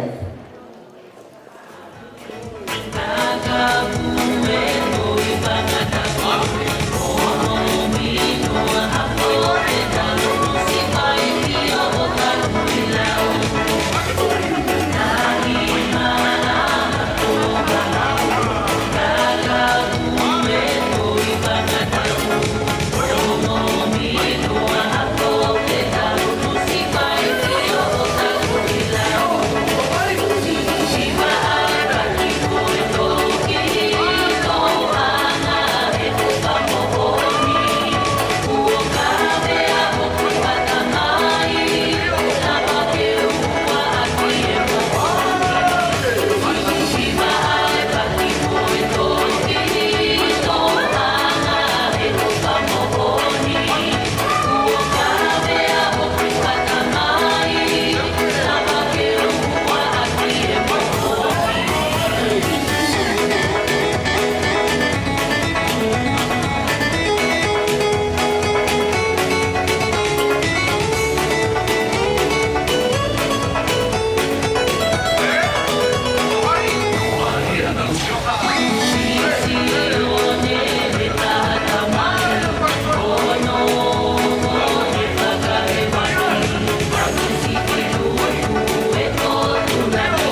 Fe'ofa'aki. Te tau hoko atu e ni ki tau lunga tahine birthday, Tiulipe. O wiheni pe e ne whae ke whakahoko atu ai tau lunga Tiulipe.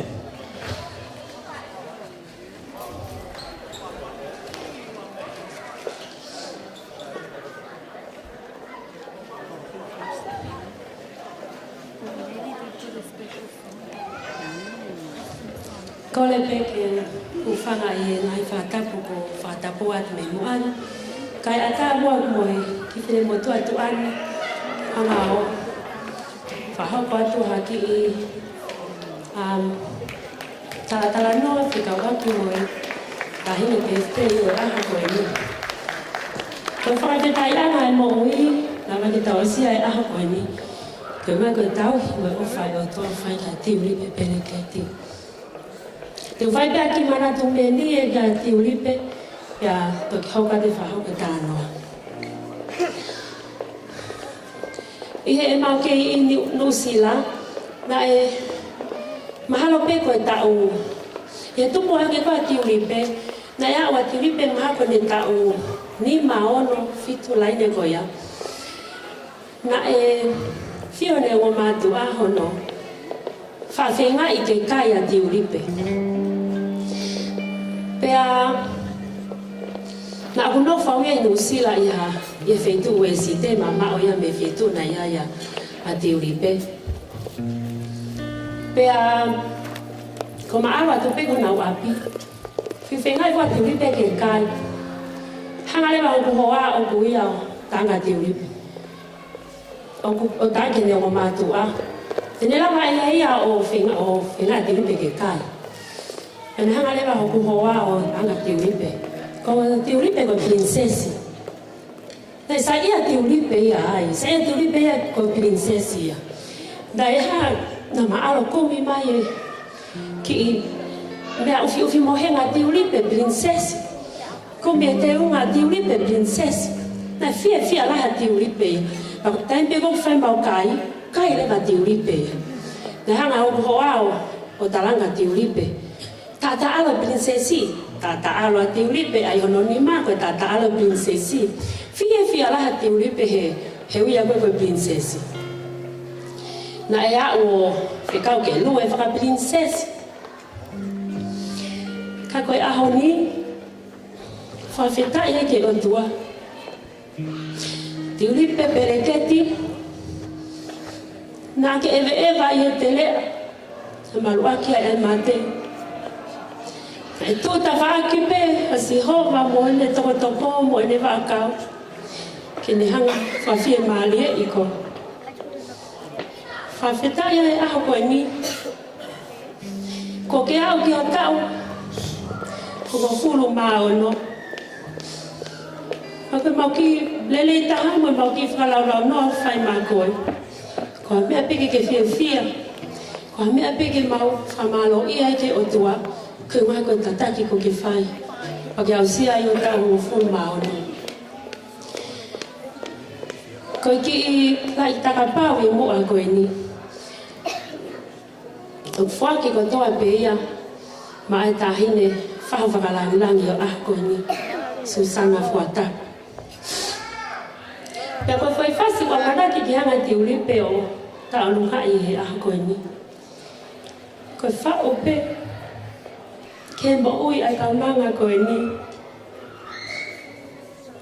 Ta hanga pe hea o mātua koe ni o taratara noa. Ai anghai mo ui ai kaunanga. Na pe he ke whao a fo i hiu. Nea mo pe ene whakatau he ma e haka e whai e Tiulipe. Ka mo whanau pe mua ke lea a hiwa. Ko tataki ai o tuana ni anga whai ke mo uia Tiulipe. Pani au sea mai aha koe ni. Ko maua o whalahi aka te kontora. He lawa ke moha. Ke tau. Kau whakataha o no whawhewhia i ai. Pefte a Tiulipe a honi. Pa kua i haki i. La i tola e taha. O i he ulo Tiulipe.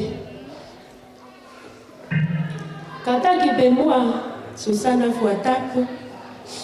Kaya hai mea e ma. Mahalo ka ki tola pe ono. He whemau pe ke ono pe mea kotoa.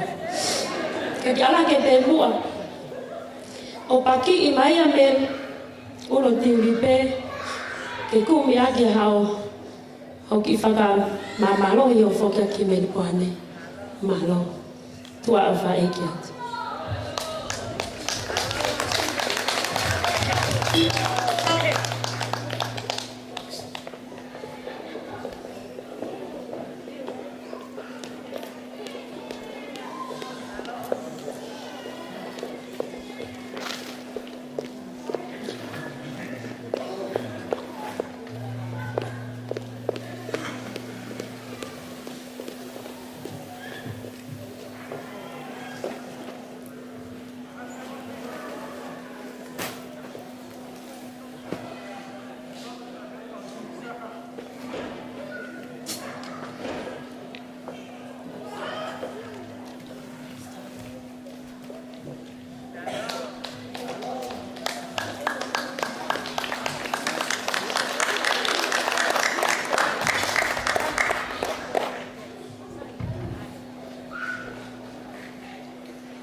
Testing.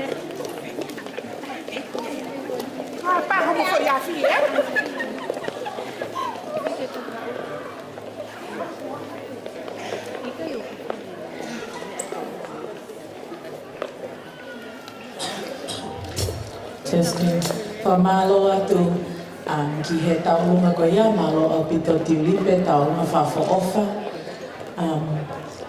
Whamalo atu ki he punake, kainga me horopeka punake. Ki he whasi whaka o Fe'ofa, ne toki whakahoko. Kataki, ku maumai ngai taurunga hoko, ko whamiri whaea e tā, kaunu sila, e he whoki ke whanawa Amelia Sikahele, kataki ka maumau mo taurunga whahoko mai mua, kai te tauange whainga maria ki he kautā mea, ke lau tā mangai whasi.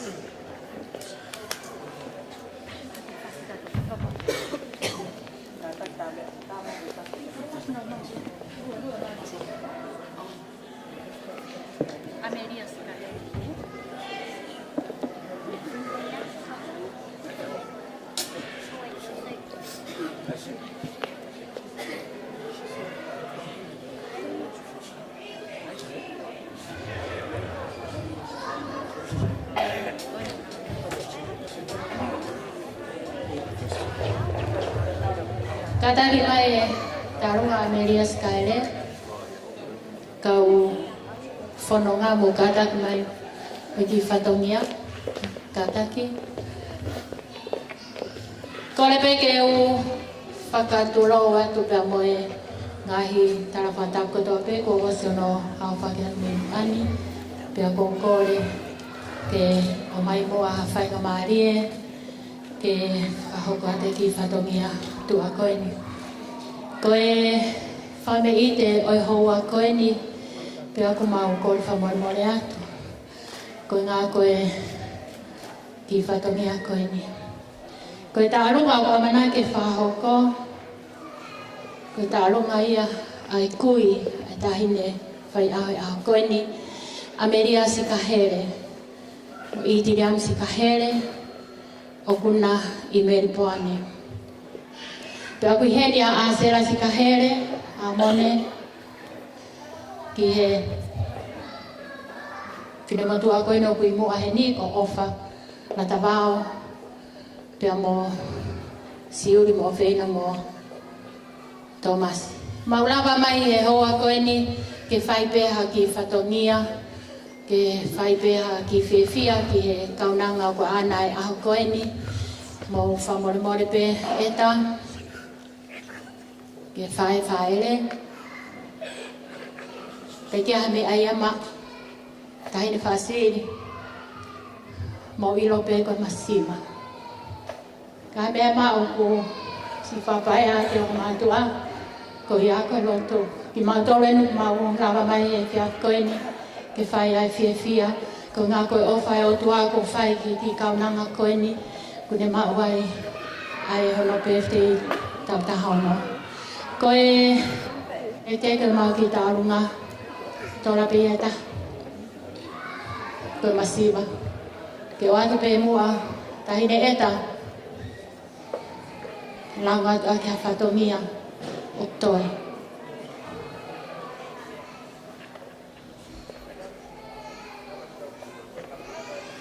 Siang, tataki o to'o e teki, pea oange kia eta, pea moi ki tuanga koe ni,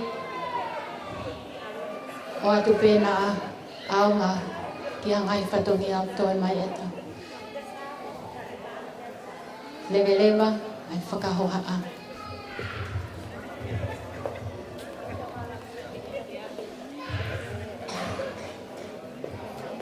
Kataka to atu mai ki tuanga, karatai. Malo, ko ia be o whātu.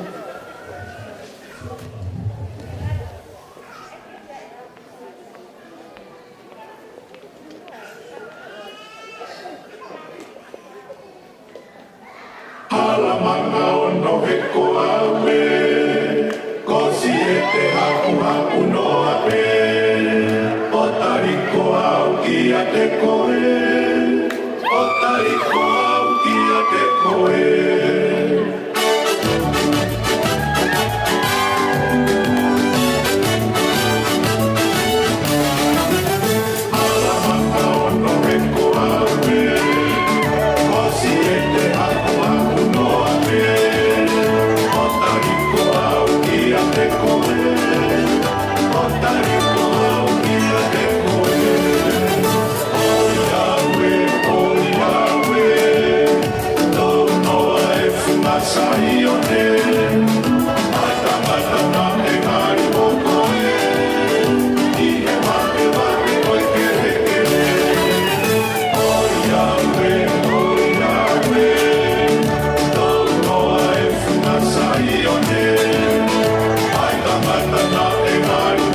Malo apito, fra malo atu ki he whanau a Amelia Sikahele.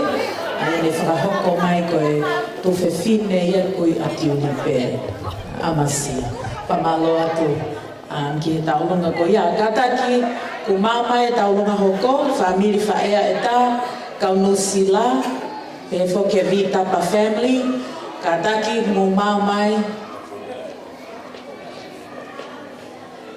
toki tāponi lewa ai taonga i he Tiulipe's siblings. Ai ko family whaea e tā, kaunusila mo vitapa. Mama mo taonga.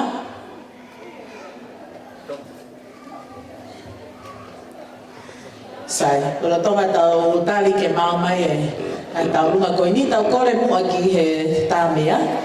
Ke foi excel ke nau tama ngai fasi kataki ni ihi ko ne ui atu kataki whakahoko mai ka te au ka pau mau no taulunga ko ngā ke mohoko ka te tau whanongo lewa ke kau tāmea pia ka mau mai family whaea e taka nusila mo e family bitaba kataki whakahoko mai ka te au ka pau mau no taulunga.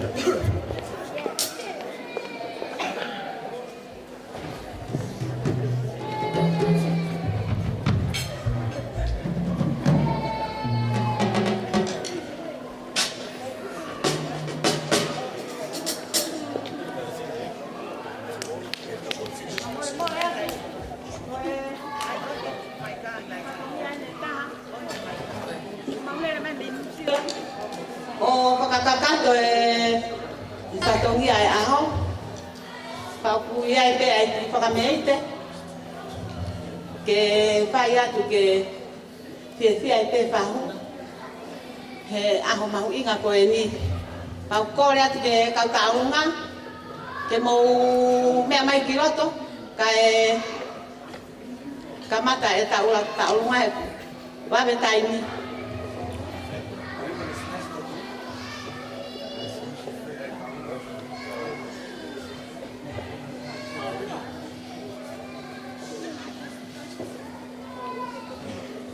Ko rea tuki e whahu, ko iki pelitahan usila te oku ai o nau ulu, ke mea mai mua o to o pe, na ala maha utua te ki mea rere atapu ki me moan malo o whanu. Mo o mai ki he, ke to mo pare, mata musi, mo ake tahine ke to mo pare, ki hoko atu.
Malo pito, hoko tai pe Vitapa family, ka taki, Vitapa family, ka taki hoko tai pe, pia te mai ki ai, Tiulipe siblings, ai ka whangatoko ua, matonga ane Tiulipe ka taki.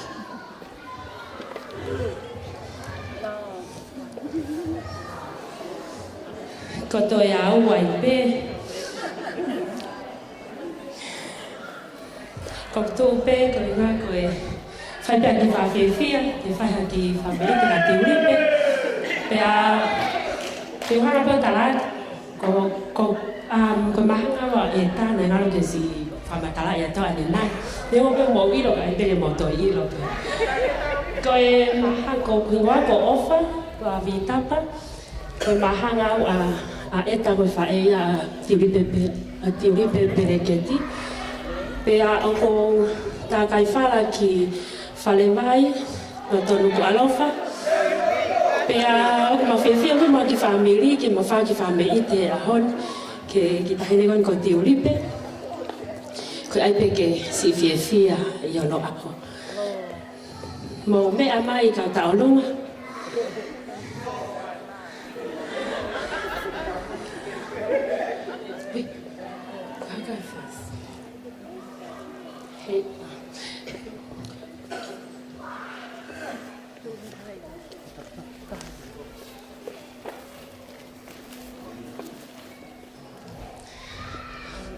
Ko ki tahine taolunga o ne whafofonga e maki family. Ko e loinga ko tōni se mira, ko e mokopuna pe o taha o e whamawhae, o e whahai e mauwhae, pēnā e si lava mai pe, o whikau ki hao whafofonga e te maki family. Pea o koe pe ki tōna taha he uno tōni se, Tiulipe, ataki pe mua ka ki si mea mai, tō ate ki tōna taha koe ni, ke toki ai aki hao credit o telefoni, ke texi ai ko ho e ki mama.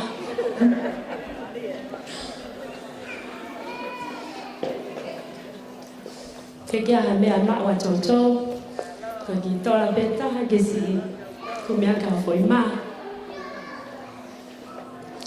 Ko ia pe malo kai tama tau fasi ke hoko ane tau katonga malo.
Family faena eta o hoko mai ki ai ai tau lunga pe te tau Fe'ofa'aki leva ai tohi mai pe po kalama Tiulipe siblings.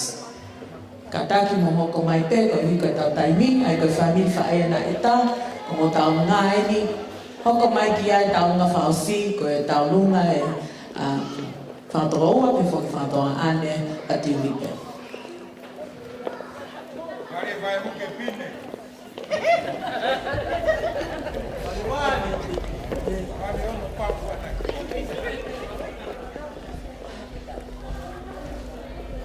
Tulo watu kae ate ki patogia ko ni patogia ko ni ko ki mo ko puna na to ki tau mai ni Amerika lia paku silo ke ai te hani tau lunga ke papopo nga ai o pa mai ai ka Amerika kia Tiulipe o kai ke hane ai mo ua a kai ke ha le ai te unga ke whaka hoko ake mau fia ho au sia aho mau inga koe ni mo oni pe koe aho koe ni koe aho mau inga koe aho wale ia tama hena ke olunga he kari loa pea kendo olunga he kari whana unga ai ho au sia e aho koe ni he ongo na e whai are lo i mata ia he ka mata si o whai ngata ia ka petai na tari lotu a eki he lotu na whai ho o mātua pea mo ki mātou family e whahu mo o mātua e whahu i tō ngā pakua e mau o whalahi atu tiu koe mo ko puna e na si lere mai mi Amerika koe e whakahoko atu pe e ne ofa mai ki a koe pakua e ne ki isila na si lere mai pe mo ia te mau pe ke tiu na ukai ka Fe'ofa'aki atu e ana ene ki mea ofa ka toki fai se ne ta olunga malo ma ofa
See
Malong au pito ko malong atu ki family faea eta e taulunga fa fofa ko ia ka taulunga fa osi ka tau hoko atu ki ta mea ko e fa toa ane ka toa Tiulipe ka taki hoko mai ko he ka tau taimi ka taki hoko mai leva Tiulipe siblings. You're up next, please, if you can.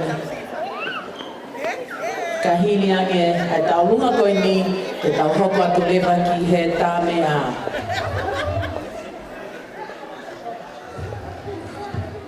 Koe whamore atu pe he uhala ke koe ni ka ko whekawa ke uha o whahau pate i whamone koe ni uwhai. Ko hi koe ni ko moto konga ke mo na vei me whiri moto a koe ni koe whae bene whangakita mai ki e ni ka ko nau fia pe ko hi koe na wa o mai ke aha koe ni ke whahau koe whafia ke tahine Pristeri. Koe ati mu a ke whahau koe na ta ngā Tiulipe whamore me amai o ho ia nge whaki i teki koe ni koe ke ame ia maa Tiulipe ke whahaunga ake a koe ni ka koe nau fia be e tawa o ke a whakakoloa koe ni.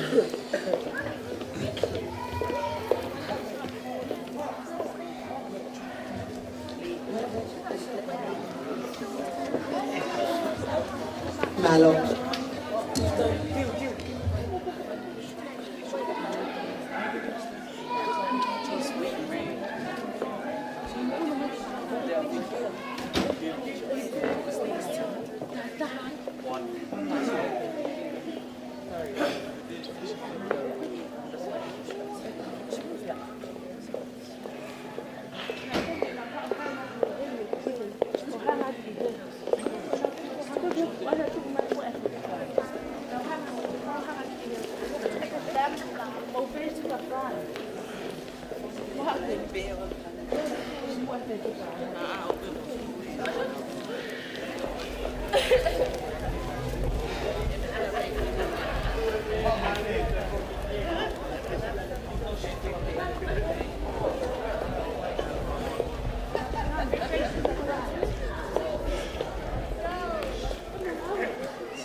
Malo pita whana tau no whafohofa.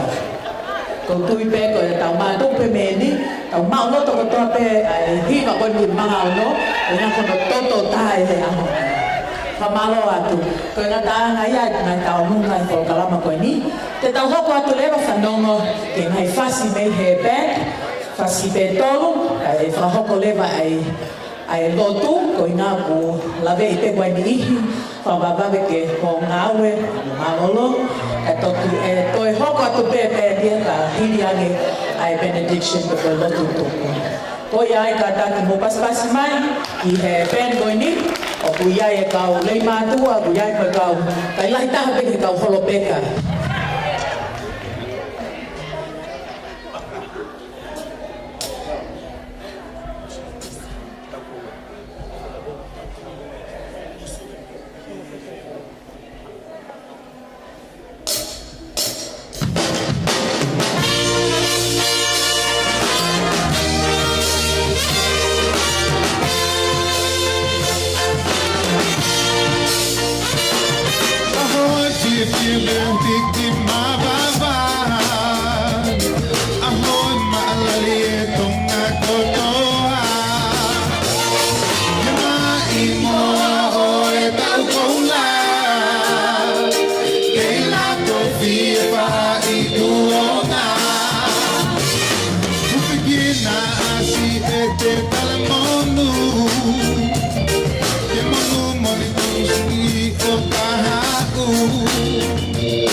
You make me feel burning deep down inside, the love that I cannot hide. I know it's you I need, baby, and it makes this world go round. I'm keeping you in love with me, baby, laying all my troubles down. Here I am, baby. Come and take me. Here I am, baby. Come on and take me by the hand. Ooh, show me. Here I am, baby.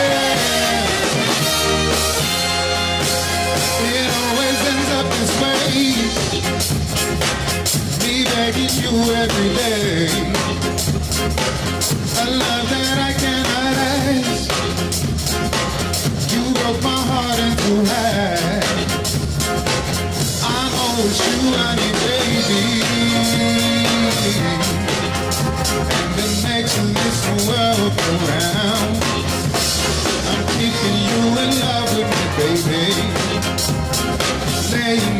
troubles down. Here I am, baby. Come and take me. Here I am, baby. Come on and take me by the hand. Ooh, squeeze me. Here I am, baby. Hold on the guitar.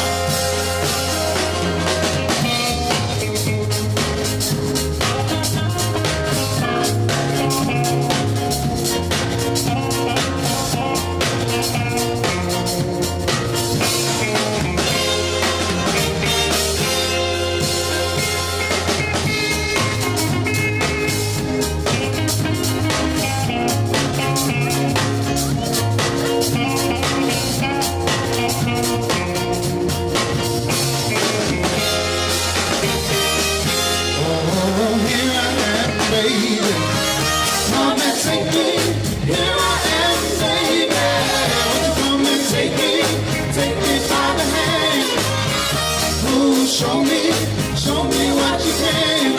Here I am, baby. Won't you take me by the hand. Take me by the hand. Ooh, show me what you can. Here I am, baby.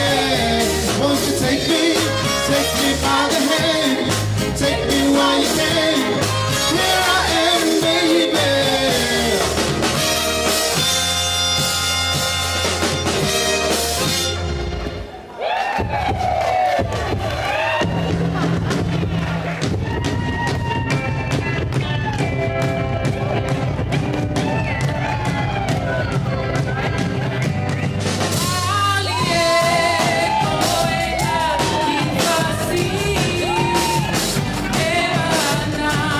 Bye.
Malo ang pito 4XL.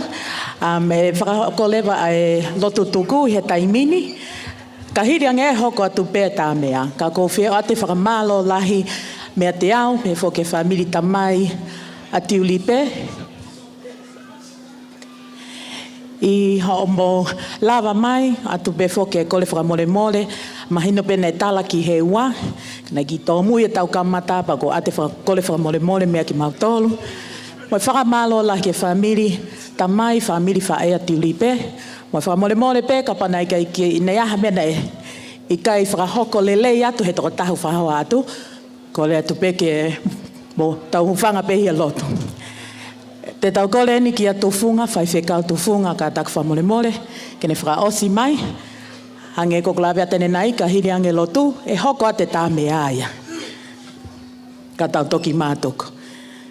Again, happy birthday, Tiulipe. As you can see, we are all so happy to celebrate your sweet 16th birthday today, and we hope you enjoyed it. Kolve ke taulo. O tua mafi. O ke awhia me he tau kakapa. Ke o kai ku whai e fia. Mga tūnga pē he alo ofa. Mo he taula mahawa e a Fiona. Ki he kaunanga koe. Mo whamalo pe koe whainga maari e ko ke tukuange. Ke mau fia he ahoni. Whamole mole pe eiki. Ka pau ko ova e mau fia. Ka talai hai koe aho e wali atama. Ko uhi pe koe taula mahao pe moe alo ofa e a Fiona. Ke mo ui ai kaunanga koe ni. Nei e ngahi taimi, nei more e mau amanaki. Nei ngahi taimi, nei toa e loi mata. Ka koe fia mo e pata o e houa koe ni. Koe hui pe koe whaita tonu ai a Fiona. Kai pehe kua tonu ha maulaka. Kai whakawhita i o ku maurea pe whakataha pewea moe. Tangata kāleli. Koe eiki pe. I houa koe ni ko maua o mai ki he tau mui. O e ngawe anga mo e maalari o e aha koe ni. Ka ku mau whakafokia e langi mo e ngeia ko toa peke a Fiona. I he fia, i he whakahiki. Me mea ko toa peke o maula lalaka mai ai. Mau hapai ato e kaunangani ki a Fiona. Ko ia koe lakanga fōu ko ne au sia iki. Tupe mua ke takaua moia. Koe lakanga fōu. Ka kupuri e te mautolu. Ai au tuunuku mai. Ka e whawhetai. O mau ai o tua au tokai mananga e mea katoa pē. Ai o tua au kaiki ha mea ai e whaingata. Poko mau lotu ia e hoa koen. Tu mua ki ke whai tāpe kina ki ke whanonga pia moe kaunangani. I lakanga fōu ko ne au sia. Ko e whia e aho koe ni ko maua o mai ki hono whakaosinga. Amnaki ke mau foki. A hake ki hake. A hifo. E tonga pe moe toke lau. Ki nau tolu ko nau whanonga mai ngahi vai halama wa. Ko mau kole pia iki ki hanga o whakafoki mo ia ki mau tolu. I longa mea ko mau ako he ahoni. Tuka hiri mo tutuku. Ai whio hu mau whai. Ke mau to'o pe. Ai whai to tonu ai a Fiona. Poko mau lotu pe ia iki. I ke awe whakafokia ki mau tolu ko mau ngahi whitu takta. Ke i hoko pe hea to ai e mau whai whatongia. Ke whakahiki pe whakalangilangi pe a Fiona. Whai tāpe kina mai e tamai pe moe whae. ai family, ko na whai, ai whakahiki e aho koeni. Whakafoki mua ke ngahi ai anga mea ko masive siva, ko hipe koe whatongi ai aho koeni. Tangata ik whai whikau pe moe potunga oe, whai tāpe kina mai ki nau tolu ke i hoko pehe ato ai pe. Aho no la langa, ai ātakai ke tutupu hake ai kaunangani. Ke hoko ene mo ui, ko haki māma peia. Ke ulo atu, ilo ai ai awhiona. Whai tāpe kina ki mau tolu ka mau ka tutuku e hoa koe ni eki. Tukpea ho meli no mo alo o whake, hai wha utaha ki mau tolu. Pau pe te mau whie maari e kotoa peia Christ ko ho alo. Ka ko mau whamo ui. Amen.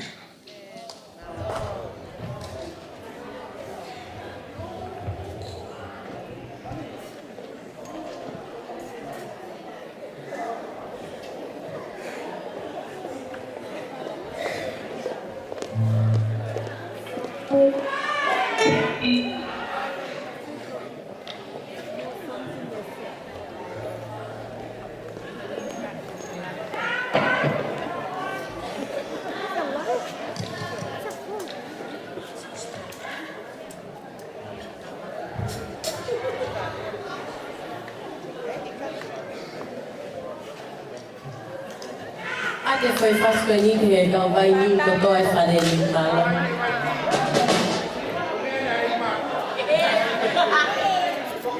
Foi ni que vai.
Vamos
Every time I ask you, baby, you'll be the night, show your side. I hope that they have my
Are you feeling hot tonight?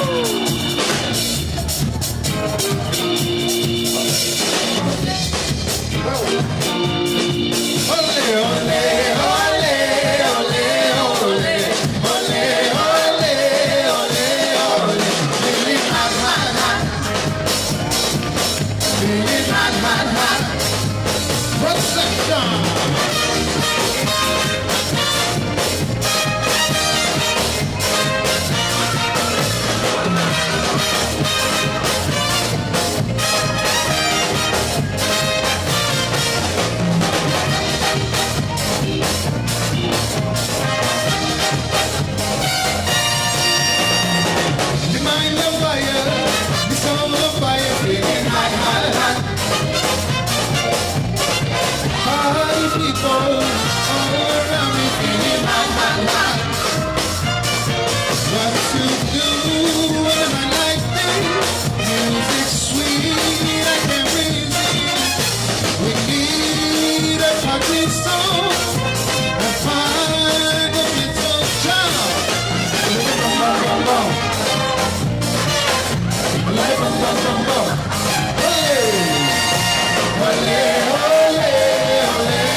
feeling hot, hot, hot. What's that song?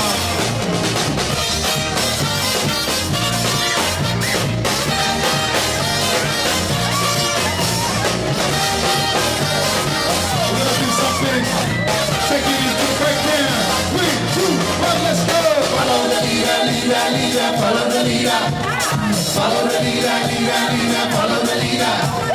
Follow the leader, leader, leader. Follow the leader. Follow the leader, leader, leader. Follow the leader. Follow the leader, leader, leader. Follow the leader. Follow the leader, leader, leader. Follow the leader. Follow the leader, leader, leader. Follow the leader. Follow the leader, leader, leader. Follow the leader. Ole, ole, ole, ole, ole, ole. Feeling hot, hot, hot. Feeling hot, hot, hot. Ole, ole, ole, ole, ole, ole, ole. Feeling hot, hot, hot. Feeling hot, hot, hot.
It's time for Mel to sing.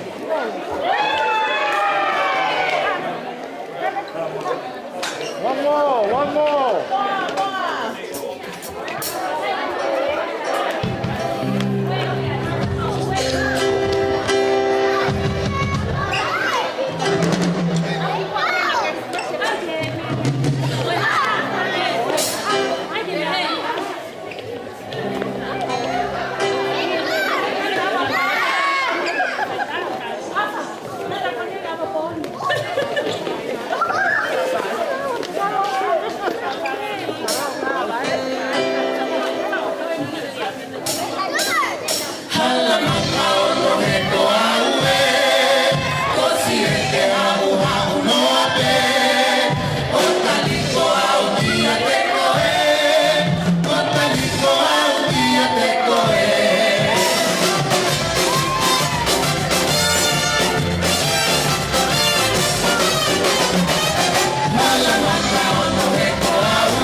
Okay, everyone, this is going to be our last song.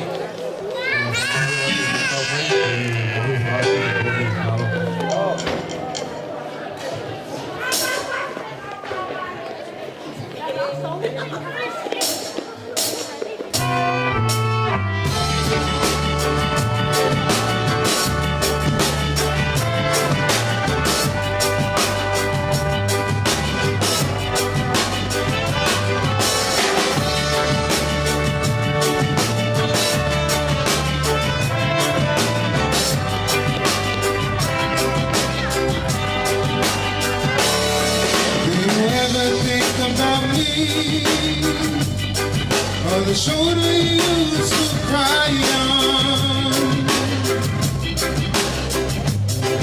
Do you ever think about love?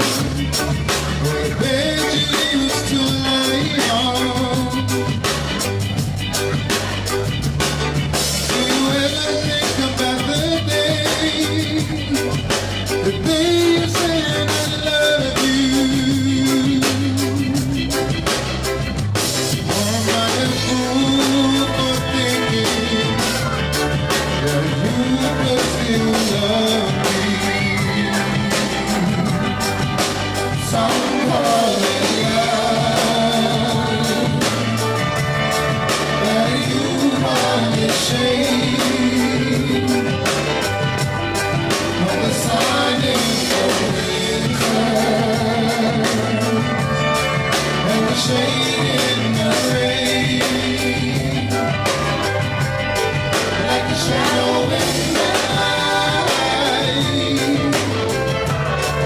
I'll be right by you.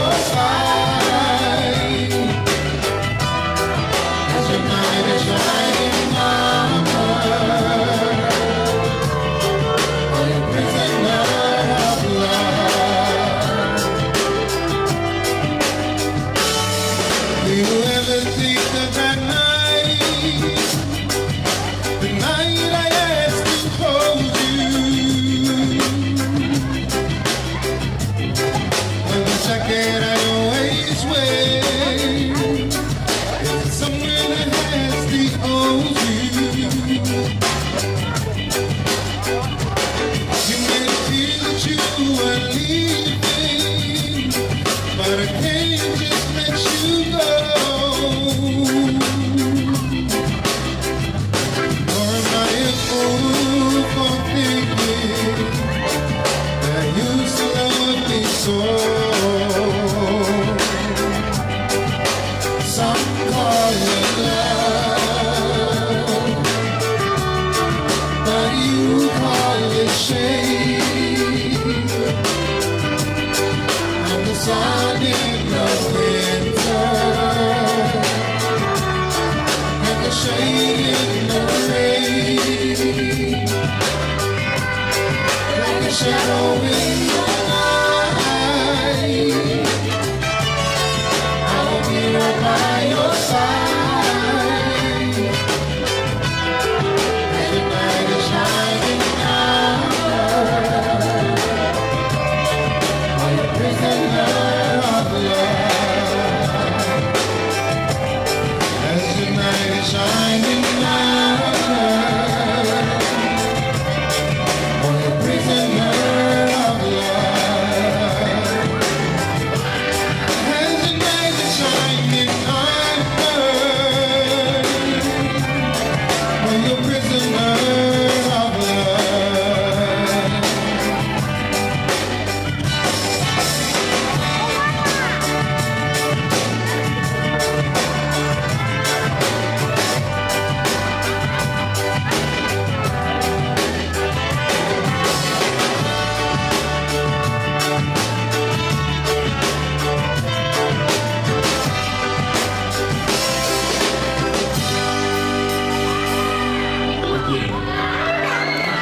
Sorry, Paula.